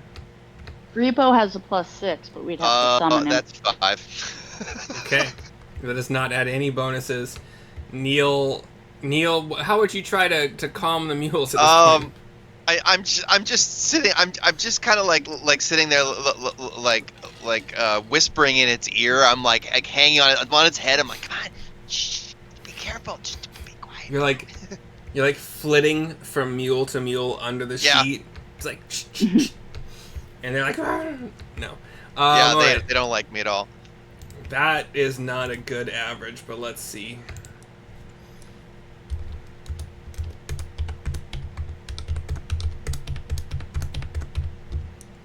Alright, that is 130 total divided by 10? Yeah, 10 of you. So 15. Wait, what did I just do? 13. I don't know what the hell I did. So 13 total. Did anybody get you? Neil got a nat 20? Yes. And I Okay. had a nat 20 Yes. plus 10. Oh shit, both you guys got nat 20s. That bumps up a couple of them. I have a 15 and Bugdob got a 16. Nat 20s do a little. I'm just letting them do a little bit extra. So they brought the 5 up to a 15, and they brought the 6 up to a 15.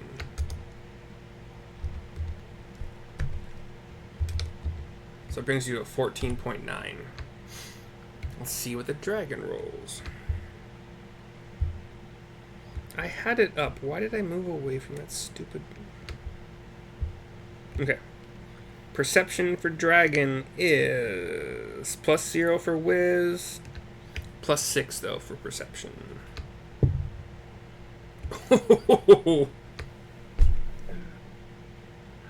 I'm so sorry. That's a nat 20. Woohoo! So, this is going to kick things into something here. So, you guys hear the wing beats start. You know, kind of you're not close yet, but you hear it really muffled, really low. You hear the wing beats get until they're like right overhead. And then you hear as if it's like smelling and kind of listening. And the wing beats aren't moving. They're still... They're not getting louder. I vote we slap one of the mules on the ass. Cut the ropes, slap it on the ass, and let it just take off to look like it's bolted out of the woods. But that's just Yeah, that's. Or we could have Bugdob. We can't tell. Does it sound like it's close, or does it sound like it's up there a ways? It sounds like it's overhead. You guys are low enough down the mountain still that it would be overhead by, Quite a bit. yeah, maybe a couple 100 feet. Yeah, I think Sarissa. I think we should just cut the saddle off of the That was the mule plan. and just kind of slap it on the ass and let it kind of look like it's darting out of the trees, like, oh shit. So I want to ask all of you, what are your characters' intelligence scores? Just total score. 10.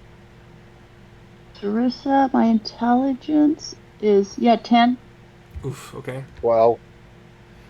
I was My hoping. wisdom's 12. I was hoping one of them would be higher than 10. And then Rio. 12. Yeah, but you don't have. Well.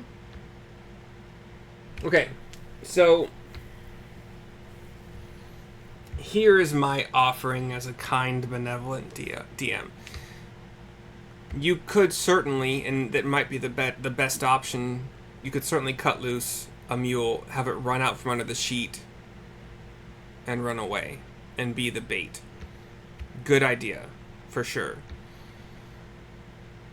You all also have at least 2 of you. I'm not sure about Neil's spells because I just didn't really look at them that closely, I guess. But at least 2 of you have options for a spell that can be cast in the opposite direction, maybe.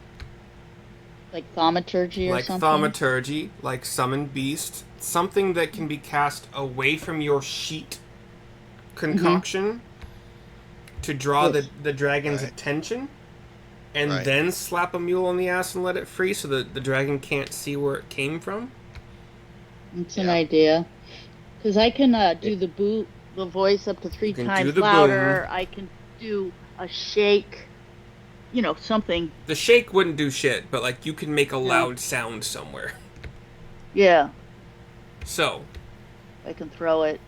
with the DM benevolence, does one of you want to use a spell to draw attention just briefly? 30 feet behind the dragon. So Or like back the way it came? No, just opposite us, so it would have to turn. She'll cast, just a hey, like that. And the second I do that, there's going to be a mule getting slapped on the ass, like a 1/10 of a second later, so it can start swinging, and then the mule can take off. Okay. If that makes sense. Yeah. I'll have my knives poised so I could cut, how they have like that girdling strap that goes around to keep the saddlebags attached, so I can literally throw the spell and then, cut that and slap it on the ass kind of in one movement. Thaumaturgy. It's only 30 feet, so it'll be and it has a verbal pretty component, close, but if I do it opposite of us so that it has to turn, just, or split its attention. So, the dragon has -2 on its intelligence score. I was thinking to myself, if it rolled a 19 or 20... If instead of my voice, because I have the choice between or sounds. Could I do the sound of like a rock? You know how rocks make that loud noise when they go start rolling down the hill. So make that opposite of us. Just Sure. Loud noise. Yeah. You so create an instantaneous sound that originates from a point of your choice. So, yeah. You want a rock slide sound.